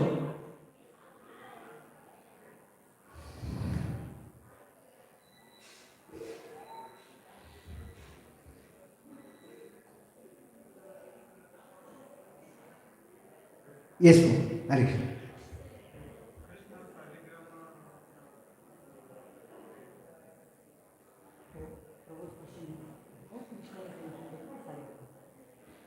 It's a long pastime. I can't dwell into that pastime. Now, Tulsi Devi and Shaligram. Tulsi Devi curses Krishna, saying that you are such a stone-hearted person. You have tried to cheat me, so I curse you to become a stone. But don't ask me the inner pastime, because it will take more than half an hour to relate that pastime. So Krishna takes that form of a Shila and still is there in the Gandaki hill, in the form of stones. These are not artificially engraved, but it is said that there are certain type of worms, they have engraved these in different forms, and these are the Shilas. ಪ್ರಭುಗಳದ ಪ್ರಶ್ನೆ ಏನಾಗಿತ್ತಂದರೆ, ಸಾಲಿಗ್ರಾಮ ಶಿಲೆ ಖುದ್ದಾಗಿ ಭಗವಂತನೇ ಅಂತ ಹೇಳಿದ್ರಲ್ಲ, ಅದು ಹೇಗೆ ಅಂತ. Actually ಶಾಲಿಗ್ರಾಮ ಹೇಗೆ ಬಂತು ಅನ್ನೋದು ತುಂಬ ದೊಡ್ಡದಾದಂಥ ಒಂದು ಕತೆ. ಇದು ಸುಮಾರು ಅಂದರೆ ಒಂದು ಅರ್ಧ ಗಂಟೆಗಳ ಕಾಲ, ಕಡಿಮೆ ಅಂದರೂ ಅಷ್ಟು ಸಮಯ ತಗೊಳುತ್ತೆ. ಆದರೂ ಕೂಡ ತುಂಬ ಸಂಕ್ಷಿಪ್ತವಾಗಿ ಪ್ರಭು ಹೇಳಿದ್ದಾರೆ. ಯಾವಾಗ ರಾಧಾರಾಣಿ ಕೃಷ್ಣನಿಗೆ ಅವರು ಒಂದು ಶಾಪವನ್ನು ಕೊಡ್ತಾರೆ, ಯಾಕಂದರೆ ಎಷ್ಟು ನೀನು ಕಲ್ಲು ಹೃದಯದ ಮನುಷ್ಯ ನೀನಂತ ಅವ್ರಿಗೆ ಒಂದು ಹೇಳ್ತಾರೆ. ಆವಾಗಿಂದ ಅವರು ಕಲ್ಲಾಗಿ ಹೋಗ್ತು ಅಂತ ಹೇಳ್ತಾರೆ. ಅವರು ಕಲ್ಲಾಗಿ ಹೋಗ್ತಾರೆ. ಅವರು ಕಲ್ಲು ಏನು ಶಾಲಿಗ್ರಾಮ ಇದೆಯಲ್ಲ, ಅದು ಗಂಧಕಿ ನದಿ ತೀರದಲ್ಲಿ ಈಗಲೂ ಕೂಡ ಇದೆ. ಅಲ್ಲಿ ಸಿಗುವಂತಹ ಆ ಒಂದು ಸಾಲಿಗ್ರಾಮ ಕಲ್ಲು, ಅಲ್ಲಿ ಒಂದು ಮೂರ್ತಿ ಕೂಡ ಚಿತ್ರ ಇರುತ್ತೆ. ಆ ಮೂರ್ತಿಯ ಚಿತ್ರಣವನ್ನು ಯಾರು ಕೆತ್ತಿರೋದಿಲ್ಲ, ಆದರೆ ಆ ನದಿಯಲ್ಲಿರುವಂಥ ಕೆಲವೊಂದು ಹುಳುಗಳು ಆ ಒಂದು ಚಿತ್ರಣವನ್ನು ಮಾಡಿರ್ತಾರೆ. ಖುದ್ದಾಗಿ ಭಗವಂತ ಆ ಒಂದು ಸಾಲಿಗ್ರಾಮದಲ್ಲಿ ನೆಲೆಸಿರ್ತಾರೆ, ರಾಧಾರಾಣಿ ಹೇಳಿದ್ರಲ್ಲ ಅಂತ. ಸೊ ಮುಂದಿನ ಸಾಲಿಗ್ರಾಮ ವಿವಾಹ ಅಂತ ಸಂದರ್ಭದಲ್ಲಿ ಅದನ್ನ ತುಂಬಾ ವಿವರವಾಗಿ ನಾವು ಅರ್ಥವನ್ನು ಮಾಡಿಕೊಡ್ತೀವಿ. In 2 lines, I will narrate the pastime. ಎರಡು ಪದಗಳಲ್ಲಿ 2 ಲೈನಲ್ಲಿ ಅದನ್ನು ಪ್ರಭು ಹೇಳ್ತಾರೆ. Tulsi Devi performed austerities, severe austerities, standing on one leg, not eating, not drinking, to have Vishnu as her husband. ತುಳಸಿ ದೇವಿ ತುಂಬಾ ಕಷ್ಟವಾದಂತಹ ಕೆಲವೊಂದು ತಪಸ್ಸುಗಳನ್ನು ಆಚರಣೆ ಮಾಡ್ತಾ ಇರ್ತಾರೆ. ಊಟ ತಗೊಳ್ಳದೆ, ನೀರನ್ನು ಸೇವಿಸದೆ, ಈ ಪ್ರಕಾರ ಕಾರಣ ವಿಷ್ಣುವನ್ನ ತನ್ನ ಪತಿಯಾಗಿ ಪಡಿಬೇಕು ಅಂತ. At the same time, Sridama, who is a Gopa in Krishna Leela, he was cursed to become a demon in this material world. ಅದೇ ಸಂದರ್ಭದಲ್ಲಿ ಶ್ರೀರಾಮ, ಗೋಪನಾದಂಥ ಶ್ರೀರಾಮ, ಅವನು ಕೂಡ ಒಂದು ಶಾಪ ಇರುತ್ತೆ, ಈ ಒಂದು ಭೌತಿಕ ಜಗತ್ತಲ್ಲಿ ಒಬ್ಬ ರಾಕ್ಷಸನಾಗಿ ಅವತಾರ ತಗೊಳ್ಳಿ ಅಂತ. So they come in this material world. Sridama comes as Shankachuda in the form of a demon. ಆವಾಗ ಶ್ರೀರಾಮ ಶಂಕಾಚೂಡ ಒಬ್ಬ ರಾಕ್ಷಸನಾಗಿ ಇಲ್ಲಿ ಬರ್ತಾರೆ. And he also wants to marry Tulsi Devi. ಮತ್ತೆ ಶ್ರೀರಾಮ ಕೂಡ ತುಳಸಿ ದೇವಿಯನ್ನ ಮದುವೆ ಆಗಬೇಕು ಅನ್ನೋ ಇಚ್ಛೆ ಇರುತ್ತೆ. So Krishna makes this arrangement of this pastime for this to happen. She marries Shankachuda, but she does not unite with him. ಆಮೇಲೆ ಈ ಮುಖಾಂತರವಾಗಿ ಏನಾಗುತ್ತೆ ಅಂದ್ರೆ, ಈ ಒಂದು ಲೀಲೆಯಲ್ಲಿ ತುಳಸಿ ದೇವಿ ಶಂಕಚೂಡನನ್ನ ಮದುವೆ ಆಗ್ತಾರೆ, ಆದರೆ ಅವರು ಒಂದಾಗೋದಿಲ್ಲ. So what happens is that already she has taken a vow to have Krishna as her husband. ಕಾರಣ ತುಳಸಿ ದೇವಿ ಆಲ್ರೆಡಿ ನಾನು ಭಗವಂತನನ್ನ ಕೃಷ್ಣನನ್ನ ಪತಿಯಾಗಿ ಪಡಿಬೇಕು ಅನ್ನೋ ಇಚ್ಛೆ ಅವರಲ್ಲಿ ಆಲ್ರೆಡಿ ಇರುತ್ತೆ. And Shankachuda became so powerful that even great demigods had difficulty in encountering him. Shankhachuda ಎಷ್ಟು ಬಲಿಷ್ಠನಾಗಿದೆ ಅಂದ್ರೆ ದೇವತೆಗಳು ಕೂಡ ಸೋಲ್ಸಕ್ಕೆ ಆಗ್ತಿರ್ಲಿಲ್ಲ. So the pastime was arranged in a way that he can be killed only on one condition, that Tulsi Devi's chastity is maintained as it is. ಯಾವಾಗ ಒಂದು ಶಂಕಾಚೂಡನ ಒಂದು ಸಂಹಾರ ಆಗುತ್ತಂದ್ರೆ, ತುಳಸಿ ದೇವಿಯ ಪಾತಿವ್ರತೆ ಯಾವಾಗ ಹೋಗುತ್ತಲ್ಲ ಆವಾಗ ಅವನನ್ನು ಸಂಹಾರ ಮಾಡಬಹುದು ಅಂತ ವಿಚಾರ ಇರುತ್ತೆ. Shankachuda was given a special amulet by which he was very powerful. ಅವರಿಗೆ ಒಂದು ವಿಶೇಷವಾದಂಥ ಕೆಲವೊಂದು ಉಡುಗೆಗಳಿರ್ತವೆ, ಅದರಿಂದ ಅವರು ತುಂಬಾ ಬಲಶಾಲಿಗಳಾಗಿರ್ತಾರೆ. So Krishna came as a Brahmana, took away that amulet by which he lost his power. He dressed himself as Shankachuda and went to Tulsi Maharani and stayed with her. Tulsi Maharani thought that Shankachuda actually cheated, but actually it was Vishnu, which he later reveals. But in the process, Krishna gave her benediction, but she cursed Tulsi Maharani. Krishna ಖುದ್ದಾಗಿ ಬರ್ತಾರೆ, ಬ್ರಾಹ್ಮಣನಾಗಿ ಬಂದು ಶಂಕಾಚೂಡನ ಒಂದು ಉಡುಗೆಗಳನ್ನು ಅವರು ತಗೋತಾರೆ, ಅವರು ತೊಡ್ತಾರೆ, ಅವರು ತೊಟ್ಟು ಆಮೇಲೆ ಅವ್ರು ಏನು ಮಾಡ್ತಾರೆ, ತುಳಸಿ ದೇವಿ ಹತ್ರ ಹೋಗ್ತಾರೆ. ಅವ್ರು ಅನ್ಕೋತಾರೆ ಖುದ್ದಾಗಿ ಇವರೇ ಶಂಕಚೂಡ ಅಂತ. ಆದರೆ ಆ ಮುಖಾಂತರವಾಗಿ ಭಗವಂತ ವಿಷ್ಣು ತುಳಸಿ ದೇವಿಗೆ ಒಂದು ಪತಿಯಾಗಿ ಹೋಗ್ತಾರೆ. ಈ ಕಡೆ ರಾಕ್ಷಸನ ಸಂಹಾರನೂ ಕೂಡ ಸಾಧ್ಯವಾಗುತ್ತೆ. And Radharani cursed Shankachuda for a particular reason, and that curse was finished, and all three went back to the spiritual world. This is pastime. Again, Krishna relishes the mellows with different types of rasas, with different types of devotees. And Tulsi Maharani is none other than an expansion of Srimati Radharani. ಈ ಪ್ರಕಾರವಾಗಿ ಆ ಒಂದು ಶಂಕಚೂಡನ ಒಂದು ಏನು ಈ ಒಂದು ಭೌತಿಕ ಜಗತ್ತಿನಲ್ಲಿ ರಾಕ್ಷಸನಾಗಿ ಬರಬೇಕನ್ನೋ ಅವನ ಒಂದು ಶಾಪನೂ ಕೂಡ ಮುಕ್ತಾಯ ಆಗುತ್ತೆ. ಅವರು ತುಳಸಿ ಮತ್ತೆ ಭಗವಂತ ಖುದ್ದಾಗಿ ಭಗವಂತನ ಧಾಮಕ್ಕೆ ಹೋಗ್ತಾರೆ. ಈ ಪ್ರಕಾರವಾಗಿ ಭಗವಂತ ತಮ್ಮ ಲೀಲೆಗಳನ್ನು ಇಲ್ಲಿ ಮಾಡಿದ್ದಾರೆ. Clear? Okay. Any other questions? Anybody? Time is over. Time is over. Okay. If anybody has got, you can come and ask me in person. ಮತ್ತೇನಾದರೂ ಪ್ರಶ್ನೆಗಳಿದ್ರೆ ಅದನ್ನ ಮುಂದಿನ